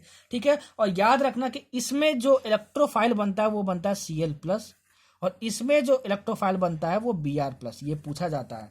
The electrophile formed in this reaction is, आपको ये रिएक्शन दे देगा, आपको बोलेगा बताओ इसमें इलेक्ट्रोफाइल जो बनेगा इसके मैकेनिज्म में वो कौन सा इलेक्ट्रोफाइल होगा, तो ये Cl+ होगा और ये तुम्हारा Br+ होगा। This two are the electrophiles formed in this and this reaction. ठीक है, समझ में आया? जितना क्वेश्चन पूछ सकता है, जितना क्वेश्चन बन सकता है नीट में, सब कुछ बताऊंगा, कुछ भी छोड़ूंगा नहीं, एकदम झमाझम मजा आ जाएगा। ठीक है, चलो दूसरा हैलोजिनेशन हो गया हमारा, हैलोजिनेशन हो गया। अब हम लोग पढ़ेंगे sulphonation, sulphonation, sulphonation, sulphonation, sulphonation. ठीक है, देखो सल्फोनेशन क्या होता है। फिर से तुम एक बेंजीन लो, फिर से तुम एक बेंजीन लो, और तुम इसका रिएक्शन जो है, और जो इसका रिएक्शन है वो H2SO4 के साथ करवा दो, और यहाँ पे फ्यूमिंग H2SO4 रहना चाहिए। ठीक है, ये क्या होता है कोई जरूरत नहीं समझने, या फिर तुम यहाँ पे ओलियम भी ले सकते हो। क्या ले सकते हो तुम? ओलियम भी ले सकते हो, या फिर ऐसा कोई भी सब्सटेंस ले सकते हो जहाँ पे SO3H ग्रुप हो, SO3H ग्रुप हो। ठीक है, समझ में आया? तो ये तुम्हारा बन जाता है ये बेंजीन, और यहाँ पे लग जाता है SO3H, यहाँ पे हीट की जरूरत होती है। ठीक है, तो ये सल्फोनेशन बहुत कम इंपॉर्टेंट है, ये नहीं पूछा जाता है आपसे, ये पूछा जाएगा ज्यादा। ठीक है ना? अच्छा, इसमें कौन सा इलेक्ट्रोफाइल इसके मैकेनिज्म इन्वॉल्व होता है? वो होता है SO3। ठीक है, तो ये क्वेश्चन पूछा जाता है, the electrophile that is involve in the sulphonation process. ठीक है, तो आप बोलोगे SO3 नहीं, यहाँ पे SO3, और ऑप्शन में आएगा, और आप इसको क्या कर दोगे? टिक मार दोगे फटाक से।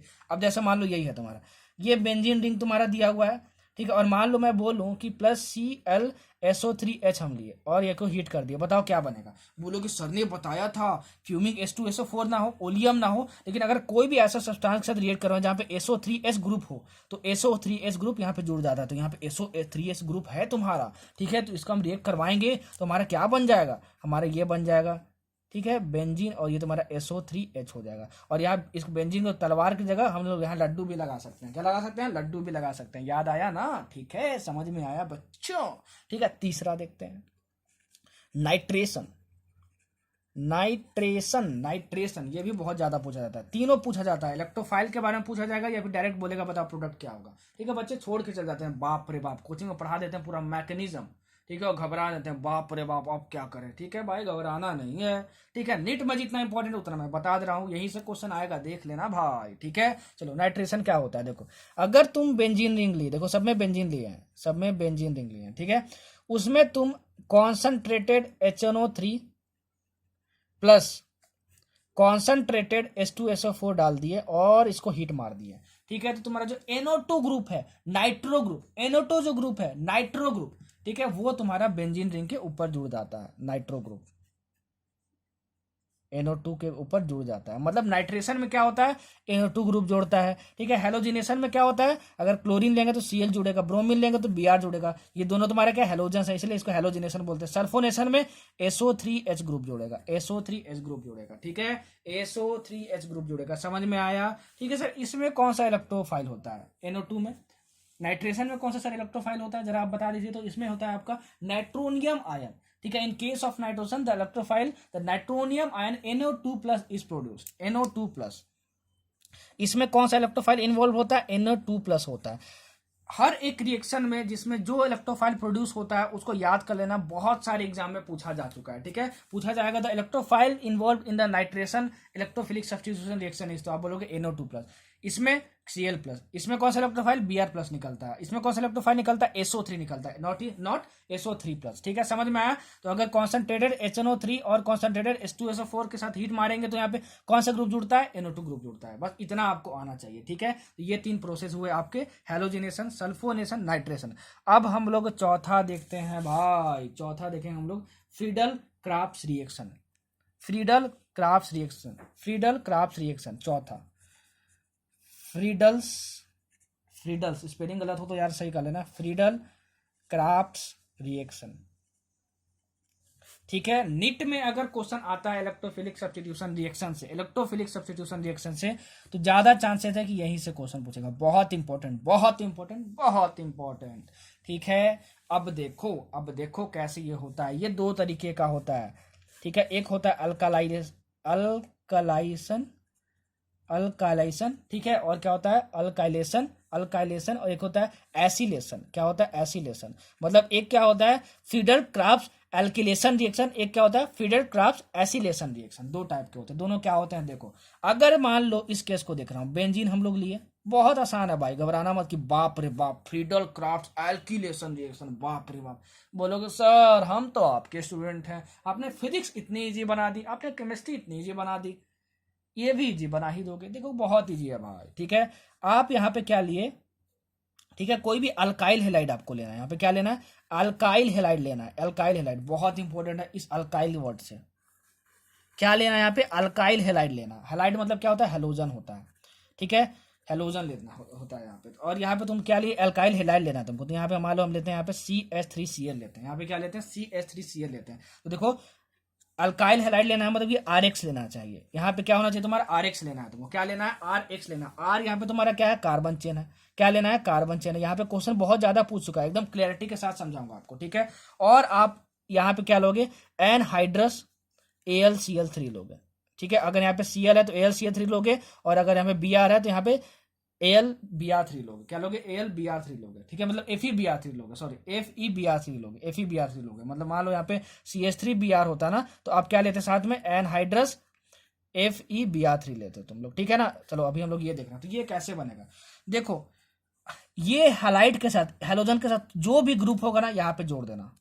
तो जो भी ग्रुप होगा तो यहाँ पे जोड़ देना। मतलब क्या सर, मतलब CH3 जोड़ देंगे। हाँ सर, यही अल्काइलेशन ग्रुप था, फ्रीडल क्राफ्ट्स अल्काइलेशन, मतलब फ्रीडल क्राफ्ट्स अल्काइलेशन रिएक्शन यही था सर। मैं बोलूँगा यहीं पे था। अरे सर फालतू का मैं इतना पगला के रखा हुआ था कोचिंग वालों ने मुझे, ये तो बहुत ईजी था। मैं बोलूँगा हाँ ईजी था। टीचर अगर चाहे तो भाई हर चीज़ को ईजी बना सकता है, टीचर का काम ही ये होता है। अब देखो मैं एक क्वेश्चन दे रहा हूँ आपको, बनाओ। ठीक है, ये मान लो तुम्हारे पास दिया हुआ है बेंजीन प्लस CH3 CH2 और Br दिया हुआ है, और यहाँ तुम्हारा दिया है एनहाइड्रस और AlCl3 दिया हुआ है, और यहाँ पे हीट मार दिया। इसको क्या कर दे, हीट मार दिए। बताओ क्या बनेगा। बोलोगी सर बेंजीन रिंग है, ठीक है सर, RX है, अल्काइल हेलाइड है यहाँ पे, सर एनहाइड्रस AlCl हीट मार। सर ये आपने बताया था कि फ्रीडल क्राफ्ट्स अल्काइलेशन रिएक्शन में होता है, ठीक है, तो इसे प्रोडक्ट कैसे बनाएंगे, Br के साथ जो भी तुम्हारा R वाला ग्रुप है उसको जोड़ देना है इसको, तो वहां प्रोडक्ट बन जाएगा। तो ये तुम्हारा बेंजीन रिंग है। ठीक है, और यहाँ पे तुम्हारा क्या हो जाएगा CH2CH3, CH2CH3। तो ये हो गया तुम्हारा प्रोडक्ट बन गया। सर यही प्रोडक्ट होगा, मैं बोलूंगा हाँ यही होगा। ठीक है, अब देखो मैंने यहाँ पे बताया कि यहाँ पे RX ग्रुप होना चाहिए। देखो RX ग्रुप होना चाहिए, अल्काइल हैलाइड होना चाहिए, अल्काइल हैलाइड होना चाहिए। ये जो अल्काइल हैलाइड आप यहाँ पे लोगे, इसमें रेजोनेंस नहीं होना चाहिए। क्या होना चाहिए? रेजोनेंस नहीं होना चाहिए।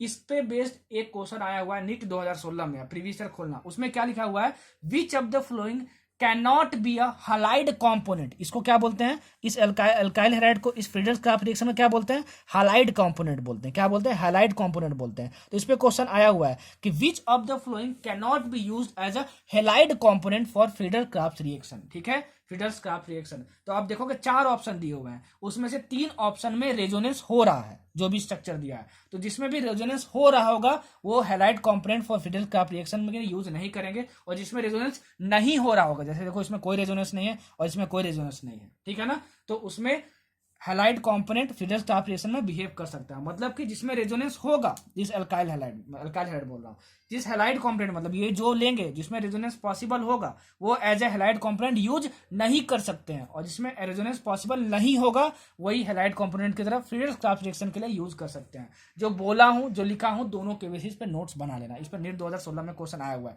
अब बनाओ, देखना आपसे बन जाएगा। आपको 4 ऑप्शन दिए हुए हैं, 3 में रेजोनेंस पॉसिबल है। ठीक है, 3 में रेजोनेंस पॉसिबल है, 3 में रेजोनेंस पॉसिबल है, 1 में रेजोनेंस पॉसिबल नहीं। तो जिसमें जिसमें रेजोनेंस पॉसिबल है वो हैलाइड कंपोनेंट की तरह यूज नहीं किया जा सकता है, हैलाइड कंपोनेंट की तरह यूज नहीं किया जा सकता है। ठीक है ना, और चौथा जो ऑप्शन होगा, ठीक है ना, उसमें तुम्हारा क्या होगा, वो तुम्हारा सिंपल ऐसा होगा जिसमें रेजोनेंस पॉसिबल नहीं होगा। ठीक है, स्ट्रक्चर बना के देखना, वो तुम्हारा हैलाइड कंपोनेंट की तरह यूज किया जा सकता है। तो शायद यही क्वेश्चन पूछा, तो which of the following can be use, कौन सा यूज किया सकता है for as a halide component for the Friedel's Crafts reaction. NEET 2016 का क्वेश्चन है। क्वेश्चन अभी तुरंत अटेम्प्ट करो, तुरंत आपसे बन जाएगा। जिसमें रेजोनेंस पॉसिबल है वो as a halide component use नहीं हो सकता है, और जिसमें रेजोनेंस पॉसिबल नहीं है वो हैलाइड कंपोनेंट फ्रीडर्स क्राफ्ट रिएक्शन में यूज हो सकता है। ठीक है, चलो ये हमको आया प्रोडक्ट बना। अब देखो एसिलेशन रिएक्शन क्या होता है। देखो असाइल ग्रुप इसमें जोड़ता है, असाइल ग्रुप जोड़ता है। ये असाइल जो है ना, वो असाइल ग्रुप जोड़ता है। असाइल ग्रुप क्या होता है? RCO ग्रुप होता है। ठीक है, और इसमें देखो अल्काइल ग्रुप जोड़ता था। ठीक है, अल्काइल ग्रुप मतलब R, तो देखो ये तुम्हारा R वाला जो पार्ट है यहाँ पे जुड़ जाता था, R वाला जो पार्ट है इसमें जुड़ जाता था। ठीक है, देखो ये भी बहुत ईजी है, ये भी बहुत ईजी है। मान लो तुम बेंजीन लिए, मान लो तुम बेंजीन लिए, ऐसे बेंजीन लिए, ठीक है, अच्छा, और तुम यहाँ के लिए +CH3 डबल बॉन्ड O, ठीक है, 3 डबल बॉन्ड O और Cl। यहाँ भी क्या करना है प्रोडक्ट बनाने के लिए, यहाँ पे एनहाइड्रस AlCl3 यूज करना है। ठीक है, बोलोगे सर बाप रे बाप कितना भयानक दे दिया। कुछ नहीं करना है, Cl को छोड़ के, जो हैलोजन है उसको छोड़ के जो भी ग्रुप है इस पे जोड़ देना है। ठीक है, जो भी ग्रुप है इस पे जोड़ देना है। तो ग्रुप जोड़ेंगे तो बताओ क्या बनेगा तुम्हारा, ऐसा कुछ बनेगा, ये बेंजीन का बेंजीन, ठीक है, और Cl को हटा के ये ग्रुप बचा COCH3, तो तुम्हारा जोड़ दिए COCH3 जोड़ दिए, COCH3 जोड़ दिए, COCH3 जोड़ दिए, तो बन गया तुम्हारा क्या, बन गया तुम्हारा प्रोडक्ट। समझ में आया? तो ये होता है फ्रीडर्स क्राफ्ट एसिलेशन रिएक्शन, और ये होता है फ्रीडर्स क्राफ्ट रिएक्शन। ठीक है, ये होता है फ्रीडर्स क्राफ्ट रिएक्शन। ठीक है, अब एक मजे की बात और है, एक मजे की बात और है कि जो फ्रीडर्स क्राफ्ट रिएक्शन है, ठीक है, फ्रीडर्स क्राफ्ट जो रिएक्शन है वो तुम यहाँ पे क्या लियो, एनहाइड्रस AlCl3 लियो, यहाँ पे एनहाइड्रस AlCl3 लियो। अगर एनहाइड्रस AlCl3 के जगह, एनहाइड्रस AlCl3 के जगह, ठीक है, आप अगर आप क्या करो, अगर आप क्या करो, आप ले लो H2SO4, आप ले लो H3PO4, या फिर ले लो HF, तब भी फ्रीडर क्राफ्ट रिएक्शन जो है वो पॉसिबल है। इस पे बेस्ड एक क्वेश्चन नीट में आ चुका है, बच्चे पगला गए थे, बाप रे बाप करे क्या। याद रखना, एनहाइड्रस AlCl3 की जगह इन तीनों में से कुछ भी लेंगे, ठीक है, तब भी फ्रीडर्स क्राफ्ट रिएक्शन इसी तरीके से होगा, इसी तरीके से होगा। जैसे जैसे जैसे देखो एक क्वेश्चन आया हुआ था नीट 2017 या नीट 2016, ऐसे कुछ आया हुआ, मतलब प्रीवियस ईयर का क्वेश्चन है। ठीक है ना, अब देखना कि कौन सा क्वेश्चन है। क्वेश्चन में क्या पूछा हुआ था, देखो मैं बताता हूं आपको। आपको बेंजीन दिया हुआ था, आपको बेंजीन दिया हुआ था, प्लस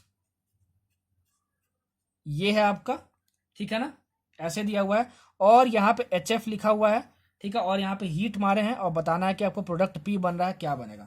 बोलो कि बाप रे बाप कितना भयानक क्वेश्चन है सर जो नीट प्रीवियस ईयर में आया हुआ है। भाई कुछ नहीं है इस क्वेश्चन में, ठीक है, बस अंडरस्टैंडिंग की जरूरत है। क्या करना है, बस अंडरस्टैंडिंग की जरूरत है, बस अंडरस्टैंडिंग की जरूरत है। देखो ये क्वेश्चन कैसे बनेगा, देखो ये क्वेश्चन कैसे बनेगा। बहुत अच्छा क्वेश्चन है, ये बहुत अच्छा क्वेश्चन है और बहुत इजी क्वेश्चन है। देखो सर यहाँ पे बेंजीन रिंग दिया हुआ है, चलो आ गया समझ में।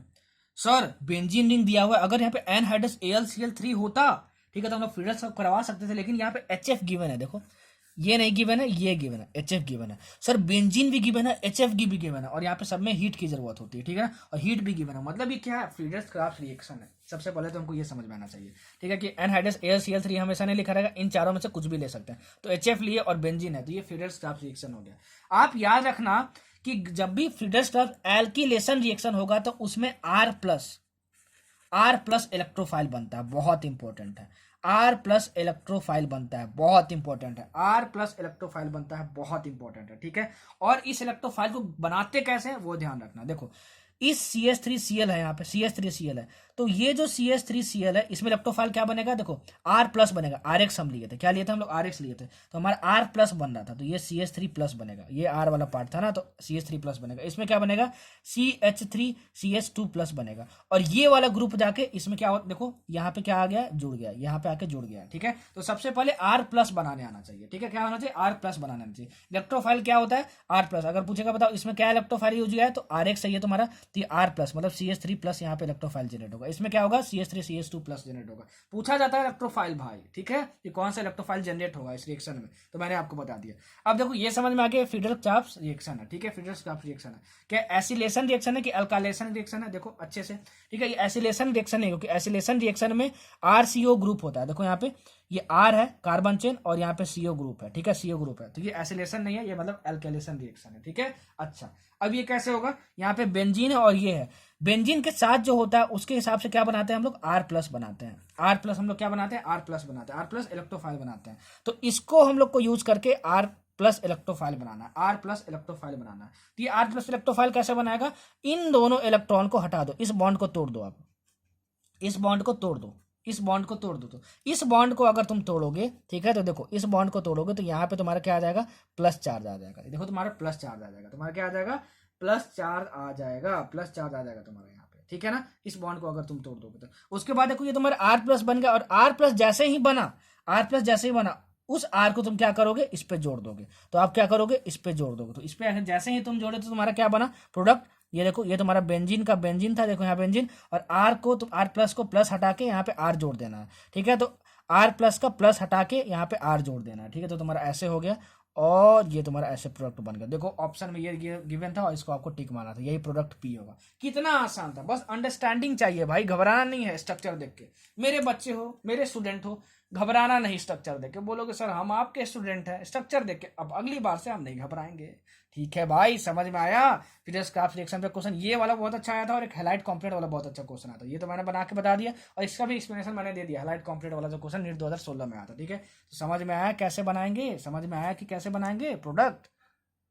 तो जो जो रिएक्शंस इंपॉर्टेंट थे मैंने बता दिया, ठीक है। अब और क्वेश्चन पूछा जाता है एक में कि बताओ इलेक्ट्रोफिलिक अटैक कहाँ पे ज्यादा होगा, कहाँ पे कम होगा, कौन सा एरोमेटिक कंपाउंड जो है वो ज्यादा रिएक्टिव होगा, ये सब क्वेश्चन पूछा जाता है। तो उसको कैसे सॉल्व करते हैं, उसको एकदम झमाझम रिवीजन आपको करवा देता हूँ, ठीक है, एकदम मजा आ जाएगा, बस इसको पढ़ लोगे तो। ऐसे क्वेश्चन बहुत आते हैं, आपको पता भी होगा, ठीक है ना। देखो क्वेश्चन मैं करके भी दिखाऊंगा, दो तीन एग्जाम्पल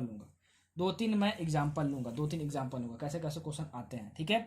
अच्छा सबसे पहले ऑर्थो एंड पारा डायरेक्टिंग ग्रुप्स याद कर लो, इसमें याद करने वाली चीजें हैं। Ortho and para directing groups कौन कौन से होते हैं, ortho and para directing groups कौन से होते हैं, ठीक है। तो ये होता है तुम्हारा ortho and para directing groups होता है तुम्हारा OH, ठीक है, होता है तुम्हारा और क्या NH2, ठीक है, तुम्हारा NH2 हो गया, NHR हो गया, ठीक है, और तुम्हारा हो गया NHCO CH3 हो गया तुम्हारे पास, OCH3 हो गया तुम्हारे पास, OCH3 हो गया तुम्हारे पास, CH3 हो गया तुम्हारे पास, और C2H5 हो गया तुम्हारे पास। ये कभी भी ग्रुप लगे हो तो ऑर्थो एंड पैरा डायरेक्टिंग हो गए। इसका मतलब क्या हुआ, सबको समझाऊंगा।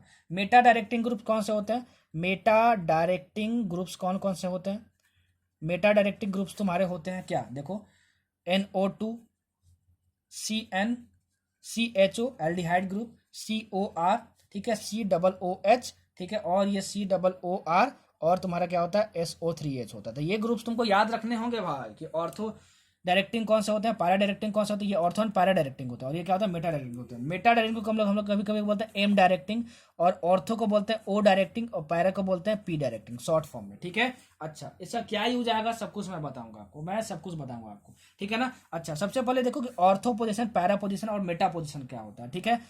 जो जो इंपॉर्टेंट है सब कुछ समझाऊंगा, एकदम झमाझम मजा आएगा भाई। देखो मान लो यहाँ पे कोई आर ग्रुप लगा हुआ है, क्या लगा हुआ है, आर ग्रुप लगा हुआ है, तो इस ग्रुप को 1 नंबर दो, ठीक है। तो दूसरा नंबर दूसरे कार्बन को देखना है, इस ये जो जहां से ग्रुप जुड़ रहा है जिस कार्बन पे, उस कार्बन को नंबर 1 दो। तो यहाँ पे देखो ये भी कार्बन है, ये सारे कार्बन है यहाँ पे, तो ये दूसरा कार्बन होगा। तो इसके इस साइड से अगर काउंटिंग शुरू करेंगे तो ये दूसरा कार्बन होगा, इसके इस साइड से भी तो काउंटिंग शुरू कर सकते हैं, तो ये तुम्हारा दूसरा कार्बन होगा, ठीक है ना।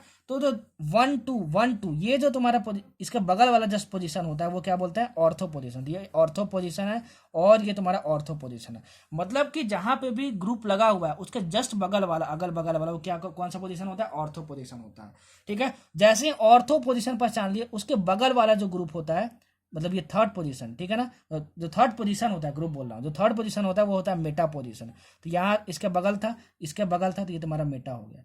उसके बाद जो तुम्हारा पोजीशन बचा उसको हम लोग बोलते हैं पैरा पोजीशन। हम लोग क्या बोलते हैं, पैरा पोजीशन। ये होता है पैरा पोजीशन और ये होता है पैरा पोजीशन, समझे। पैरा पोजीशन मतलब क्या, पैरा पोजीशन मतलब क्या, पी पोजीशन, पी पोजीशन। तो ऑर्थो, मेटा और पैरा पोजीशन समझ में आना चाहिए। जो भी ग्रुप है उसके जस्ट अगल बगल वाला क्या होना है, ऑर्थो, ऑर्थो के जस्ट बगल वाला मेटा, उसके बाद जो बच गया वो पैरा, ठीक है। उसके बाद जो बच गया वो पैरा। समझ में आया, बहुत इंपॉर्टेंट, बहुत इंपॉर्टेंट, बहुत इंपॉर्टेंट, ठीक है। समझ में आया ये क्या होता है। चलो इतना आपको याद हुआ। ऑर्थो पैरा डायरेक्टिंग कौन कौन से ग्रुप होते हैं याद कर लो, मेटा डायरेक्टिंग ग्रुप कौन से होते हैं याद कर लो, ठीक है ना। ऑर्थो मेटा पोजीशन आपको बता दिया। अब चलो कुछ ऑर्डर याद कर लो, ठीक है। प्लस आर इफेक्ट और माइनस आर इफेक्ट का ऑर्डर। प्लस आर इफेक्ट क्या होता है और माइनस आर इफेक्ट क्या होता है, सुनो। प्लस आर इफेक्ट मतलब होता है groups which donate electrons to a double bond और अ एरोमेटिक कंपाउंड, ठीक है। और ये क्या होता है, ग्रुप्स विच विथड्रॉ, जो इलेक्ट्रॉन को खींच लेता है अपनी तरफ, विथड्रॉ खींच लेता है electrons from a double bond से खींच लेता है, या फिर एरोमेटिक कंपाउंड से खींच लेता है, ठीक है। इन दोनों का डिफिनेशन याद रखो, ठीक है। क्वेश्चन लूंगा इस पे, समझा दूंगा, बहुत सारे ऐसे क्वेश्चन आते हैं, ठीक है, इसलिए मैं आपको लेके समझा दूंगा, ठीक है ना। अच्छा, प्लस आर इफेक्ट का ऑर्डर आपको याद रखना है और माइनस आर इफेक्ट का ऑर्डर याद रखना है, ठीक है। सबसे पहले मैं प्लस आर इफेक्ट का ऑर्डर लिखता हूं। देखो, NH2 is greater than NHR is greater than NR2, ठीक है, greater than OH greater than OR, ठीक है, OR। उसके बाद फिर ग्रेटर देन, फिर NHC डबल बॉन्ड O और यहाँ पे R, ठीक है। उसके बाद फिर ग्रेटर देन, फिर F, फिर Cl, फिर Br, फिर I। ये किसका माइनस आर इफेक्ट का ऑर्डर नहीं है, ये प्लस आर इफेक्ट का ऑर्डर है, ठीक है। ये प्लस आर इफेक्ट का ऑर्डर है। ये जो है प्लस आर इफेक्ट देते हैं, मतलब कि ये इलेक्ट्रॉन्स डोनेट करते हैं किसी भी एरोमेटिक कंपाउंड या डबल बॉन्ड पे, ठीक है ना। ये ऑर्डर बहुत इंपॉर्टेंट है, इस ऑर्डर को नहीं याद रखोगे तो आपसे नहीं बनेंगे क्वेश्चन, ठीक है। अब देखो माइनस आर इफेक्ट का ऑर्डर बताता हूँ, माइनस आर इफेक्ट का ऑर्डर बताता हूँ यहाँ पे, ठीक है। मतलब अगर मैं बोलूँ कि बताओ कि NH2 ग्रुप लगा हुआ है और OH ग्रुप लगा हुआ है, ठीक है, तो एरोमेटिक कंपाउंड को कौन ज्यादा अच्छे तरीके से इलेक्ट्रॉन डोनेट कर सकता है, तो NH2 का प्लस आर ज्यादा है। प्लस आर ज्यादा है मतलब ये जो इलेक्ट्रॉन डोनेट कर सकता है, ठीक है, तो प्लस आर इसका ज्यादा है OH से, मतलब कि ये इलेक्ट्रॉन किसी भी एरोमेटिक कंपाउंड में ज्यादा अच्छे तरीके से डोनेट कर सकता है, इसका मतलब ये होता है, ठीक है ना। अच्छा, जो बोल रहा हूँ, जो लिख रहा हूँ, दोनों के बेसिस पे नोट्स बना लेना। देखो अभी समझा दिया कि प्लस आर माइनस आर का मतलब क्या होता है, ठीक है। माइनस आर इफेक्ट का ऑर्डर क्या याद रखना है, देखो NO2 CN SO3H ग्रुप, ठीक है। उसके बाद फिर CHO ग्रुप, फिर यहाँ पे तुम्हारा कीटोन ग्रुप, उसके बाद फिर तुम्हारा COOR, ठीक है। उसके बाद फिर तुम्हारा COOH, ठीक है, कार्बोक्सिलिक एसिड। उसके बाद फिर तुमको याद रखना है CONH2, CONS2 लग रहा है यार, कट गया। लो लिख लो, ऑर्डर लिख लो, यहाँ पे लिख दे रहा हूँ, ठीक है। ये ऑर्डर है तुम्हारा NO2 CN SO3H CHO double ketone, फिर C डबल COOR, फिर कार्बोक्सिलिक एसिड, फिर CONS2। ये ऑर्डर है किसका? माइनस R इफेक्ट का। अगर आप ये याद कर लिए कि ऑर्थो पैरा डायरेक्टिंग ग्रुप्स कौन से होते हैं, मेटा डायरेक्टिंग ग्रुप्स कौन से होते हैं, ठीक है, और उसके बाद फिर ऑर्थो मेटा पैरा पोजीशन समझ लिए, और प्लस आर इफेक्ट का ऑर्डर याद कर लिया, और माइनस आर इफेक्ट का ऑर्डर याद कर लिए, ठीक है ना। तब अब मैं अगले स्लाइड में आपको क्वेश्चन करवाने जा रहा हूं, तब वहां पे आप पहुंचना, ठीक है। या फिर आप क्या करना, इसके पहले नोट्स बना लो, ठीक है। अब मैं उसके बाद जो क्वेश्चन करवाने जा रहा हूं उस क्वेश्चन के हिसाब से बताऊंगा कि इन सारे को कैसे अप्लाई करते हैं, आपको ज्यादा अच्छे तरीके से समझ में आएगा। ये पूरा स्लाइड आपको याद रखना ही होगा, ठीक है। ऑर्गेनिक में बहुत कुछ याद रखना होता है, तभी क्वेश्चन आपसे बनते हैं, ठीक है। चलो हम लोग क्वेश्चन करते हैं। क्या करते हैं? क्वेश्चन करते हैं। क्वेश्चन करने से पहले, ठीक है, एक और टॉपिक छूट रहा है, मैं उसको बता देता हूं आपको, ठीक है। उसको मैं आपको बता देता हूं। आपका क्या टॉपिक है एनसीईआरटी के हिसाब से? कार्सिनोजेनेसिटी, ये क्या होती है, ठीक है। कार्सिनोजेनेसिटी ये क्या होती है, ठीक है, ये क्या होती है। देखो, अगर कभी भी बेंजीन को दो से ज्यादा बेंजीन लेकर जोड़ दिया जाए, ठीक है, दो से ज्यादा बेंजीन ला के जोड़ दिया जाए, मतलब ये ऐसे तुम्हारा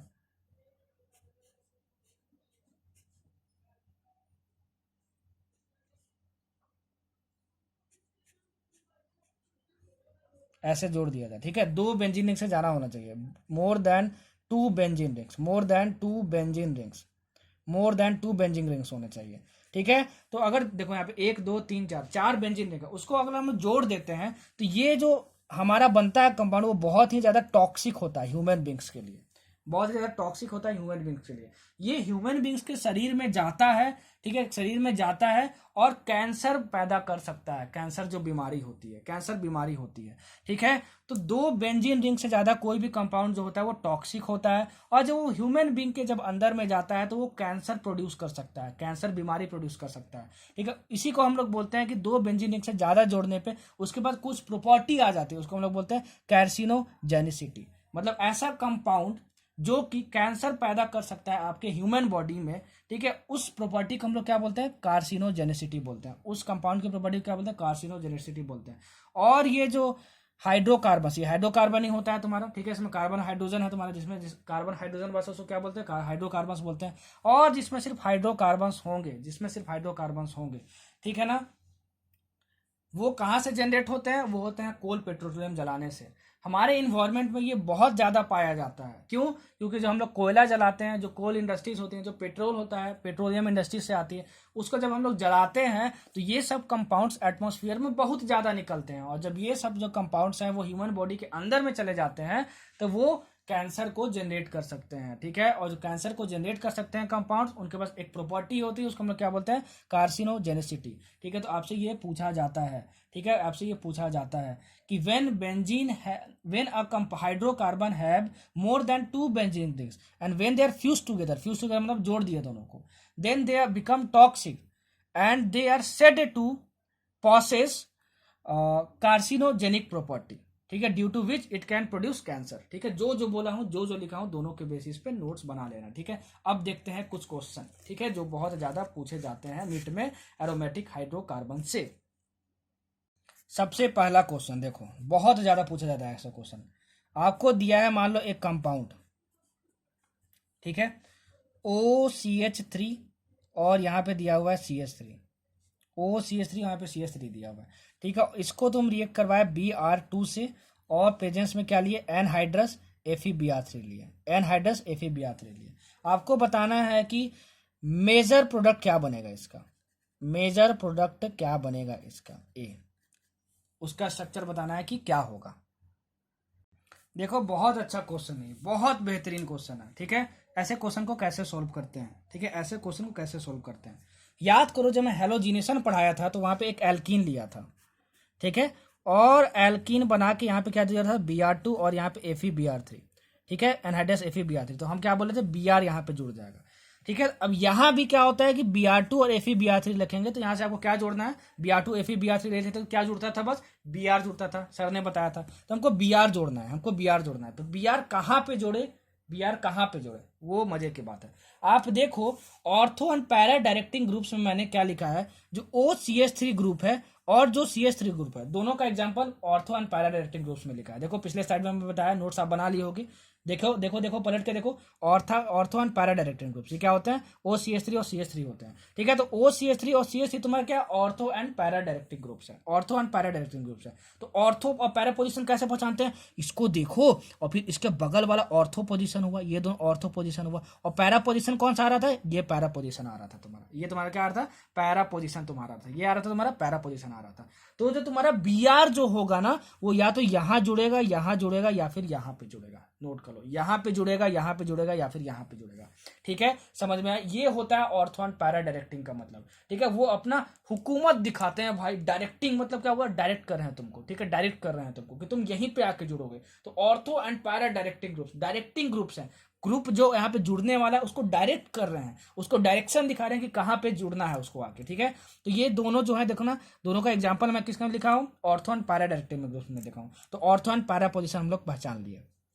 ठीक है, तो यहां जोड़ेंगे, यहां जोड़ेंगे, यहां जोड़ेंगे, हमको मेजर प्रोडक्ट निकालना है। ठीक है, तो या तो आप यहां पे जोड़ दो, या पे यहां पे जोड़ दो। ठीक है, कहीं भी आप जोड़ सकते हो, जो कि ortho and para directing groups हैं। ठीक है ना, तो ये ओ सी एस थ्री हो गया, एक बार बी आर तुम यहां पे जोड़ सकते हो और ये तुम्हारा सी एस थ्री बन गया। और दूसरा तुम्हारा क्या बनेगा प्रोडक्ट, दूसरा तुम्हारा बनेगा, ये तुम्हारा बनेगा, ये तुम्हारा ओ सी एस थ्री हो गया और यहाँ सी एस थ्री हो गया, और पैरा डायरेक्टिंग पैरा पोजिशन पे बी आर जोड़ दिया।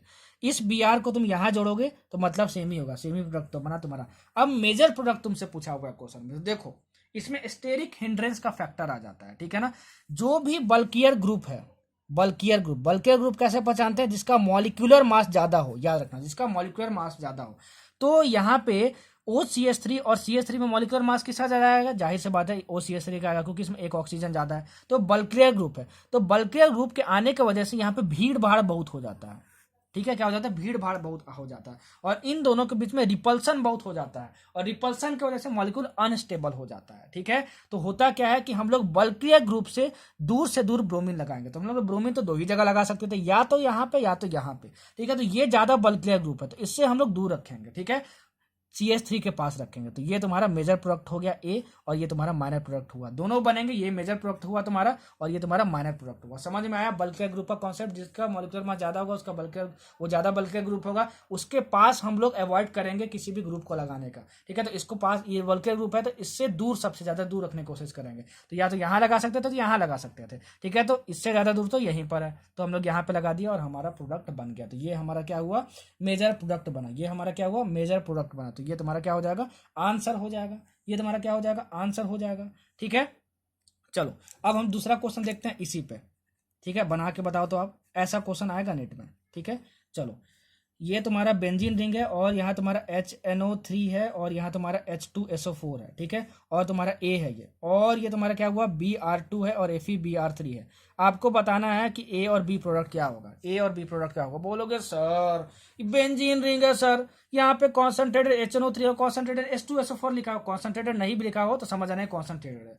आप बोलोगे सर ये तो नाइट्रेशन है, इसमें क्या लगता है सर, NO2 ग्रुप लग जाता है, और क्या। तो आपका क्या लग गया, NO2 ग्रुप लग गया, आपका क्या लग गया, NO2 ग्रुप लग गया, NO2 ग्रुप लग गया, यहाँ पे NO2 ग्रुप लगा दिया। ठीक है ना, NO2 ग्रुप लगा दिया। अच्छा, अब यहाँ पे तुम्हारा ये प्रोडक्ट ए बन गया। ठीक है, अब देखो क्या है, तुमको Br2 और FeBr3 के प्रेजेंस में इसको आगे बी बनाना है तुमको। तो बोलोगे सर Br2 और FeBr3 रहता था तो आपने अभी जस्ट बताया कि Br ग्रुप को जोड़ना है, तो अगर सिर्फ बेंजीन होता तो Br जोड़ दिए होते। लेकिन अब अगर कोई एक्स्ट्रा ग्रुप जुड़ा हुआ है, जैसे इसमें एक्स्ट्रा ग्रुप जुड़ा हुआ था OCH3, तो हमको पहले क्या देखना है, मेटा डायरेक्टिंग है कि ऑर्थो डायरेक्टिंग है कि पैरा डायरेक्टिंग है। तो NO2 ग्रुप क्या है, हम क्या करते हैं सर, आपको स्लाइड पलट के देखते हैं कि NO2 ग्रुप क्या है। तो NO2 ग्रुप है, आप देखो मेटा डायरेक्टिंग, क्या है आपको, मेटा डायरेक्टिंग, क्या है आपको, मेटा डायरेक्टिंग। ठीक है, तो मेटा डायरेक्टिंग ग्रुप है मतलब क्या, कि ये जो भी ग्रुप आएगा वो मेटा पोजीशन पे क्या कर देगा, डायरेक्ट कर देगा इसको। ये क्या देता है, मेटा डायरेक्टिंग ग्रुप क्या है, मतलब मेटा पोजीशन की डायरेक्शन दे रहा है जो भी ग्रुप जुड़ने वाला है। ठीक है, तो इसके रेफरेंस में मेटा पोजीशन कौन सा है, देखो ये ऑर्थो बगल वाला, जस्ट उसके बगल वाला क्या होता था, मेटा पोजीशन। देखो स्लाइड पर के, ये था आपका मेटा पोजीशन, ये मेटा पोजीशन, चाहे तो यहाँ पे जोड़ दो चाहे यहाँ पे जोड़ दो। ठीक है, यहाँ पे जोड़ दो चाहे यहाँ पे जोड़ दो, बात यही हुआ। तो जब Br आएगा वो मेटा पोजीशन पे आएगा NO2, क्योंकि यहाँ पे NO2 लगा हुआ है। ठीक है, तो यहाँ पे तुम्हारा क्या हो गया, Br हो गया। यहाँ तुम्हारा क्या हो गया, Br हो गया। समझ में आया आपको, समझ में आया आपको? तो ये तुम्हारा जो होगा बी प्रोडक्ट हो जाएगा, ये तुम्हारा क्या हो जाएगा, बी प्रोडक्ट हो जाएगा, और ये अवश्य सही हो जाएगा। तो ऑर्थो, पैरा और मेटा पे ऐसे ही क्वेश्चंस आते हैं प्रोडक्ट बनाने को, प्रोडक्ट बनाने को, प्रोडक्ट बनाने को। चलो अब एक और बहुत सारा क्वेश्चन पूछा जाता है आपसे। क्वेश्चन सुनो, ठीक है, क्वेश्चन लिख लेना। विच of the following is most reactive towards electrophilic reagent? इसमें से कौन सा कंपाउंड सबसे ज्यादा रिएक्टिव होगा, सबसे ज्यादा रिएक्टिव होगा? ये तुम्हारा CO नहीं है, इसको हटाओ यार, इस क्वेश्चन को हटाओ, इसको काट लो। ठीक है, मैं क्या करता हूँ, अगले स्लाइड में ही आपको पढ़ाता हूँ। ठीक है ना, अगले स्लाइड में आपको पढ़ाता हूँ और एग्जाम्पल लेता हूँ। देखो क्वेश्चन लेता हूँ, क्वेश्चन लिख लो। क्वेश्चन क्या है आपका? ऐसा क्वेश्चन बहुत पूछा जाता है। ठीक है, एक दो क्वेश्चन ले रहा हूँ और समझा रहा हूँ आपसे अच्छे से आपको। Which one of the following is most reactive towards electrophilic reagent? ठीक है, सुनो, आपको 4 कंपाउंड दिए हुए हैं ऐसे करके। ठीक है, एक CH3 है यहाँ पे, और यहाँ पे OCH3 है यहाँ पे, और दूसरा तुमको दिया हुआ है, देखो ऐसे दिया हुआ तुम्हारे पास, ये CH3 है तुम्हारे पास, और ये तुम्हारे पास OH है। ठीक है, एक चौथा है तुम्हारा, ठीक है ऐसे, और ये तुम्हारा CH3 है, और यहाँ पे तुम्हारा क्या है, NHCOCH3। ठीक है, और ये तुम्हारा यहाँ पे क्या जुड़ा हुआ है, यहाँ पे जुड़ा हुआ है तुम्हारा CH3, और ये CH2OH है।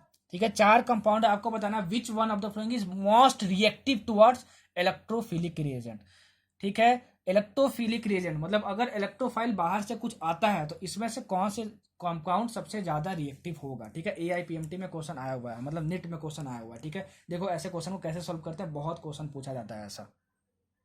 ऐसे क्वेश्चन सॉल्व करने के लिए सिर्फ एक पॉइंट आपको याद रखना है कि बेंजीन रिंग में, याद रखना, बेंजीन रिंग में अगर इलेक्ट्रॉन्स की डेंसिटी बढ़ेगी, अगर इलेक्ट्रॉन्स की डेंसिटी बढ़ेगी, उतना ही ज्यादा वो रिएक्टिव होगा, उतना ही वो ज्यादा रिएक्टिव होगा टुवर्ड्स इलेक्ट्रोफिलिक रिएजेंट पूछे, इलेक्ट्रोफिलिक रिएजेंट पूछे, या फिर आपको बोले कि reactive towards electrophilic substitution reaction पूछे, सब्स्टिट्यूशन रिएक्शन पूछे।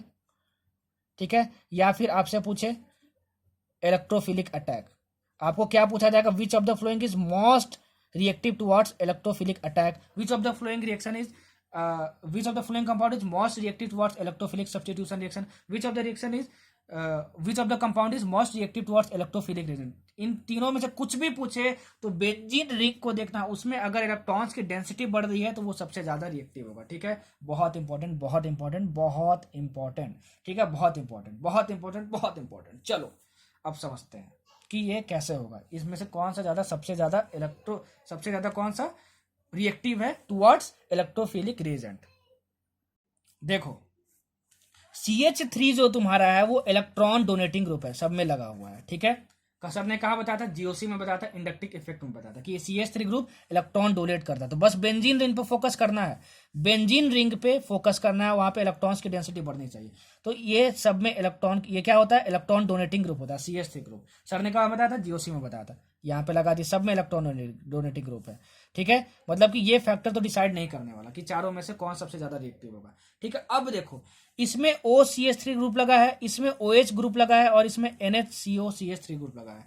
तो प्लस R इफेक्ट में देखो कि प्लस R इफेक्ट में क्या होता है कि वो इलेक्ट्रॉन्स डोनेट कर सकता है किसी भी एरोमेटिक कंपाउंड को। तो ये बेंजीन रिंग है, ठीक है, वो क्या होता है, प्लस R इफेक्ट होता है। ठीक है, तो आप देखोगे OCH3 इसका और इसका ऑर्डर, तो आप देखो प्लस R इफेक्ट वाले ऑर्डर में कि OH ऐसे लिखा हुआ है, ठीक है ना, इसका इफेक्ट ज्यादा है OR से, ठीक है, इसका इफेक्ट ज्यादा है NHC डबल बॉन्ड OR से। ठीक है ना, ये प्लस R इफेक्ट का ऑर्डर है। प्लस R इफेक्ट का ऑर्डर देखो इन तीनों ग्रुप के लिए। देखो R का मतलब क्या होता है, कार्बन चेन, तो यहाँ पे OCH3 लगा दोगे तो वही है तुम्हारा OCH3। यहाँ पे देखो, यहाँ पे NH CO और R मतलब क्या होता है, कार्बन चेन होता है। ठीक है, तो ये CH3 लगा दिया, तो ये NHCO इसी का ये पार्ट है। ठीक है ना, समझ में आया आपको। सबसे ज्यादा प्लस R इफेक्ट किसका है, इन तीनों ग्रुप में से OH का है। किसका है, OH का है। किसका है, OH का है। और प्लस R इफेक्ट मतलब क्या होता है कि जिसका प्लस R इफेक्ट जितना ज्यादा होगा वो एरोमेटिक कंपाउंड को उतना ही ज्यादा इलेक्ट्रॉन डोनेट कर सकता है। तो सबसे ज्यादा इलेक्ट्रॉन कौन डोनेट कर सकता है, OH कर सकता है इन तीनों में। तो अगर मैं इन तीनों की बात करूं, तो सबसे ज्यादा रिएक्टिव क्या होगा, ये होगा। ठीक है, सबसे मतलब ये CH3 तो इलेक्ट्रॉन डोनेट कर ही रहा है, और इन तीनों ग्रुप की बात करें तो प्लस आर इफेक्ट OH का सबसे ज्यादा होता है, तो ये बेंजीन रिंग को उतना ही ज्यादा अच्छे तरीके से इलेक्ट्रॉन डोनेट कर सकता है। ठीक है, तो ये सबसे ज्यादा रिएक्टिव होगा। डी की बात करें तो यहाँ तो प्लस आर इफेक्ट कुछ है ही नहीं। ठीक है, तो यहाँ पे 2 फैक्टर डोनेट कर रहे हैं, क्योंकि इसी के साथ आप बच गया, इन तीनों को कंपेरिजन तो कर चुके हैं, तो यहाँ पे 2 फैक्टर डोनेट कर रहे हैं, यहाँ पे एक भी फैक्टर नहीं कर रहा है, यहाँ पे एक भी फैक्टर डोनेट नहीं कर, मतलब एक फैक्टर कर रहा है, दूसरा फैक्टर डोनेट नहीं कर रहा है, यहाँ पे 2 फैक्टर डोनेट कर रहे हैं, तो ये मोस्ट रिएक्टिव हुआ। ठीक है, समझ में आया। चलो एक और एग्जांपल लेते हैं। चलो अब दूसरा क्वेश्चन लेते हैं, ये सॉल्व करके आप बताओगे। ठीक है, ये भी नीट में क्वेश्चन आया हुआ है, नीट 2008 का क्वेश्चन है ये, और ये नीट 2011 का क्वेश्चन है। ठीक है, चलो ऐसे क्वेश्चन बहुत पूछे जाते हैं। आपको 4 कंपाउंड दिए हुए हैं, सबसे पहले कंपाउंड नोट कर लो। ठीक है, ये तुम्हारे पास OH है, यहाँ गोला लड्डू भी बना देगा तो घबराना मत, ये बेंजीन रिंग है। ठीक है, क्या है, बेंजीन रिंग है। ये A स्ट्रक्चर है, ये B स्ट्रक्चर है। ठीक है, और यहाँ पे क्या दिया हुआ, Cl दिया हुआ है, और C में क्या दिया हुआ तुम्हारे पास, CH2OH दिया हुआ है तुम्हारे पास, और D तुम्हारे पास क्या दिया हुआ है, NO2 दिया हुआ है तुम्हारे पास। ठीक है ना, आपको बताना है which one of the following is most reactive towards electrophilic attack. ठीक है, क्वेश्चन लिख देना, नीट 2008 का क्वेश्चन है। ठीक है, चलो बोलोगे सर आपने तो बताया था चाहे most reactive towards electrophilic region पूछे, चाहे most reactive towards electrophilic attack पूछे, या फिर most reactive towards electrophilic substitution reaction पूछे, जिसमें बेंजीन रिंग में इलेक्ट्रॉन सबसे ज्यादा होंगे, इलेक्ट्रॉन डेंसिटी बेंजीन रिंग में जिसमें ज्यादा होगी वो मोस्ट रिएक्टिव होगा। तो अब तो सर हम पहचान लेंगे। ठीक है सर, आपने बताया था कि CH2OH ग्रुप कुछ नहीं करता, तो CH2OH ग्रुप कुछ नहीं कर रहा है। ठीक है, बेंजीन ऐसे का ऐसे ही पड़ा हुआ है। ठीक है, बेंजीन ऐसे का ऐसे ही पड़ा हुआ है। अब OH ग्रुप को देखते हैं, Cl को देखते हैं, और NO2 को देखते हैं। तो आप देखोगे कि NO2 ग्रुप जो है वो -R इफेक्ट दिखाता है। देखो स्लाइड पर के, ये -R इफेक्ट दिखाता है। -R इफेक्ट मतलब क्या होता है कि वो एरोमेटिक कंपाउंड से इलेक्ट्रॉन खींचता है। ठीक है, तो इस बेंजीन रिंग के पास जो भी इलेक्ट्रॉन डेंसिटी थी वो अपनी तरफ खींच लेगा। क्या कर लेगा, अपनी तरफ खींच लेगा। ठीक है ना, -R इफेक्ट लगा के, तो इसकी इलेक्ट्रॉन डेंसिटी कुछ थी और इसकी इलेक्ट्रॉन और खींच लिया इसने, तो इसकी इलेक्ट्रॉन डेंसिटी कम हो गई, इसकी इलेक्ट्रॉन डेंसिटी कम हो गई। ठीक है, अच्छा अब OH और Cl को देखो, तो OH और Cl जो है वो दोनों +R इफेक्ट दिखाते हैं, सर ने बताया था। अब +R किसका ज्यादा होता है, ऑर्डर को देखो, OH का ज्यादा होता है, Cl से ज्यादा होता है, OH का Cl से ज्यादा होता है +R इफेक्ट। स्लाइड में पलट के देखो, तो +R इफेक्ट मतलब क्या होता है, इलेक्ट्रॉन पेयर कितने इजी तरीके से वो डोनेट कर सकता है, बेंजीन रिंग में डोनेट कर सकता है, तो ये ज्यादा अच्छे तरीके से डोनेट कर पाएगा इसके कंपैरिजन में, तो इसकी इलेक्ट्रॉन डेंसिटी ज्यादा होगी इसके कंपैरिजन में। तो जिसकी इलेक्ट्रॉन डेंसिटी बेंजीन रिंग में सबसे ज्यादा होती है वो मोस्ट रिएक्टिव होता है, तो ये तुम्हारा मोस्ट रिएक्टिव हो गया, ये तुम्हारा क्या हो गया, मोस्ट रिएक्टिव हो गया, ये तुम्हारा क्या हो गया, मोस्ट रिएक्टिव हो गया। ठीक है, तो ये तुम्हारा क्या हो जाएगा, आंसर हो जाएगा। क्या हो जाएगा, तुम्हारा आंसर हो जाएगा। ये क्यों नहीं हुआ, क्योंकि ये तो -R इफेक्ट कर रहा था, ये तो इलेक्ट्रॉन डेंसिटी खींच ले रहा था। ठीक है ना, ये क्यों नहीं हुआ, ये तो कुछ सो ही नहीं करता है। और इन दोनों +R इफेक्ट दिखाते हैं, इलेक्ट्रॉन डेंसिटी देते हैं बेंजीन को, लेकिन इसकी इलेक्ट्रॉन डेंसिटी देने की क्षमता कम होगी और इसकी ज्यादा होगी, क्योंकि +R इफेक्ट इसका ज्यादा होता है। +R इफेक्ट इसको बोलते हैं groups which can donate electrons to aromatic compound.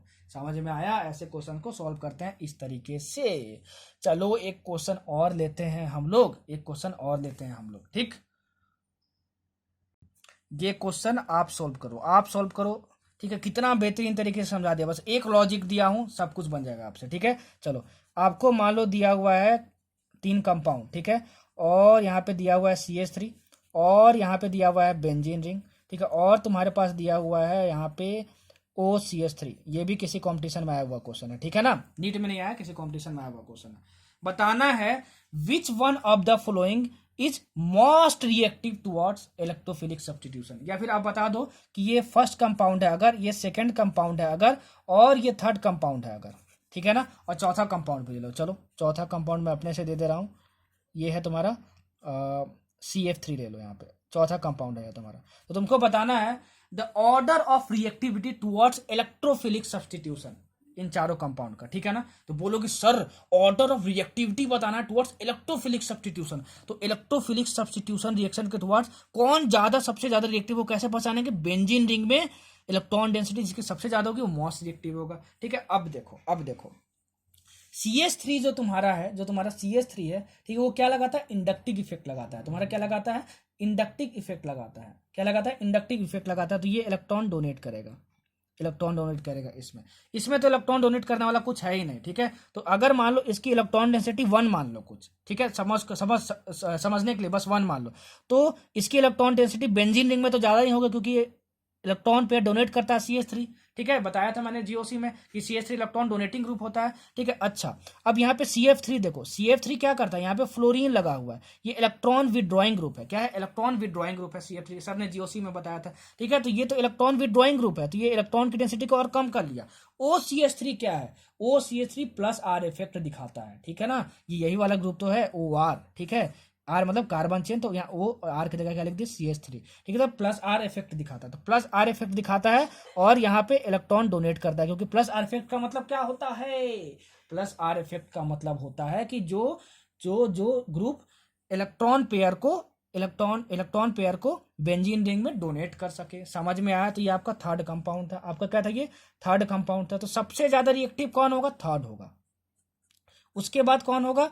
First होगा। उसके बाद कौन सा होगा? सेकंड होगा, ठीक है। उसके बाद कौन सा होगा? फोर्थ होगा, ठीक है। उसके बाद कौन सा होगा? फोर्थ होगा। कैसे? देखो, सर ने बताया था कि रेजोनेंस इफेक्ट इज मोर, क्या बोलूं, is more important than inductive effect, is more stronger than inductive effect, sir ने बताया था जीओसी में, ठीक है। तो आप देखोगे प्लस आर इफेक्ट और माइनस आर इफेक्ट, ये क्या है? रेजोनेंस इफेक्ट है। ये दोनों क्या है? दोनों रेजोनेंस इफेक्ट है, प्लस आर इफेक्ट और माइनस आर इफेक्ट। तो ये रेजोनेंस से दे रहा है अपना, क्या बोलते हैं, इलेक्ट्रॉन डेंसिटी। तो ये इलेक्ट्रॉन डेंसिटी इसमें ज्यादा होगी और ये इंडक्टिव इफेक्ट से इलेक्ट्रॉन पेयर दे रहा है, ठीक है ना। तो इसमें इलेक्ट्रॉन डेंसिटी इससे कम होगी, ठीक है। तो ये थर्ड हो गया ऑर्डर रिएक्टिविटी। इसमें बेंजीन रिंग में सबसे ज्यादा इलेक्ट्रॉन डेंसिटी है, तो इलेक्ट्रोफिलिक सब्स्टिट्यूशन रिएक्शन के टुवर्ड्स सबसे ज्यादा ये रिएक्टिव होगा, तो थर्ड सबसे ज्यादा रिएक्टिव है। उसके बाद फर्स्ट, ठीक है। और इसमें तो कुछ हो ही नहीं रहा है, ठीक है, जैसे का तैसा है। तो ये तुम्हारा फिर सेकंड, उसके बाद फोर्थ, लास्ट में फोर्थ। क्यों? क्योंकि इसमें तो जो था सो था, इसमें इसमें जो था पहले से उसको भी खींच लिया CF3, ठीक है। क्या कर लिया? खींच लिया CF3 इलेक्ट्रॉन डेंसिटी को। तो इसमें जितना था उससे भी कम हो गया, तो इसमें सबसे कम हो गया क्या? इलेक्ट्रॉन डेंसिटी बेंजीन रिंग में, तो सबसे कम रिएक्टिव होगा। तो ये थर्ड, फर्स्ट, सेकंड और फोर्थ, ये ऑर्डर ऑफ रिएक्टिविटी हो गया तुम्हारा। समझ में आया? देखो, एरोमेटिक हाइड्रोकार्बन्स को इतने डिटेल में रिवीजन कोई नहीं करवाएगा यार। जितने टाइप के क्वेश्चन पॉसिबल हो सकते हैं और जो भी नीट में पूछा जाता है, सब कुछ मैंने कवर कर दिया। होप कि आपको हर एक चीज बहुत अच्छे से क्लियर हो गया होगा। जो भी बोला हूं, जो भी लिखा हूं, दोनों के बेसिस पे नोट्स बनाओगे तभी एकदम झमाझम मजा आ जाएगा। 1 2 3 4 5 6 7 8 9 10 11 12 13, वाह है। मुझे क्या हो गया? मुझे एरोमेटिक हाइड्रोकार्बन समझ में आ गया सर, इसलिए मैं ये गाना गा रहा हूँ। गा लो गा लो गा लो। अगर समझ में आ गया तो जो मैं अभी गाया हूँ आप मेरे साथ भी गा लो, ठीक है। समझ में आया आपको? एरोमेटिक हाइड्रोकार्बन जितने भी प्रीवियस ईयर में क्वेश्चन आए होंगे आप बना लो, ठीक है। जो भी बोला हूं, जो भी लिखा हूं, दोनों के बेसिस पे नोट्स बना लेना। रिवीजन के तौर पे ये बेस्ट लेक्चर आपको पूरे यूट्यूब में मिलेगा। ऐसा रिवीजन पूरे यूट्यूब पे आपको नहीं मिलेगा। रिवीजन क्रैश कोर्स ये आपका बेस्ट होने वाला है ओजोन क्लासेस पे। मैं दावे के साथ बोल सकता हूं कि रिवीजन क्रैश कोर्स ऐसा आपको पूरे यूट्यूब पे कहीं नहीं मिलेगा। रिवीजन में इतना कोई नहीं एक्सप्लेन करता है, फिर भी मैंने इतना एक्सप्लेन कर दिया। कौन सा क्वेश्चन कैसे आता है, कैसे अप्रोच करना है, जहां पे एग्जाम्पल देने की जरूरत है, सब कुछ बता दिया आपको। अब आपका काम है कि आप अपना रिजल्ट दिखाओ मुझे, ठीक है। अपना रिजल्ट, नीट में रिजल्ट लाओ, वो दिखाओ। और इस वीडियो पर मैं एक दिन में 10,000 व्यूज टारगेट कर रहा हूँ। वीडियो पसंद आई तो लाइक करो, वीडियो नहीं पसंद आए तो डिसलाइक कर दो, लेकिन अगर वीडियो देखे और पसंद आए तो प्लीज लाइक कर देना। इससे मुझे क्या होता है? मोटिवेशन मिलता है, ठीक है। बस एक बटन ही तो दबाना है यार। चलो फिर मिलते हैं अगले लेक्चर में। अपना ध्यान रखो सभी कोई। झमाझम झमाझम झमाझम। तू ही मेरी है सारी जमी, तुझ पे ही आके रुकू। किसके लिए? ये तुम गाओगे ओजोन क्लासेस के लिए। तू ही मेरी है सारी जमी, तुझ पे ही आके रुकूं। किस पे आके रुकूं? ओजोन क्लासेस पे ही आके रुकूं, ठीक है। ठीक है, फिर ध्यान रखो अपना यार, ठीक है। और खूब पढ़ाई करो, खूब मेहनत करो, बकैती मत मारना, पढ़ाई करो बस। हम लोग हमेशा आपके साथ हैं। My blessings are always with you all, ठीक है। पढ़ाई करो, मजे करो, ठीक है। चलो बाय बाय, मिलते हैं अगले लेक्चर में। अगला लेक्चर हमारा किस पर होगा? हेलो एल्केन्स पर होगा।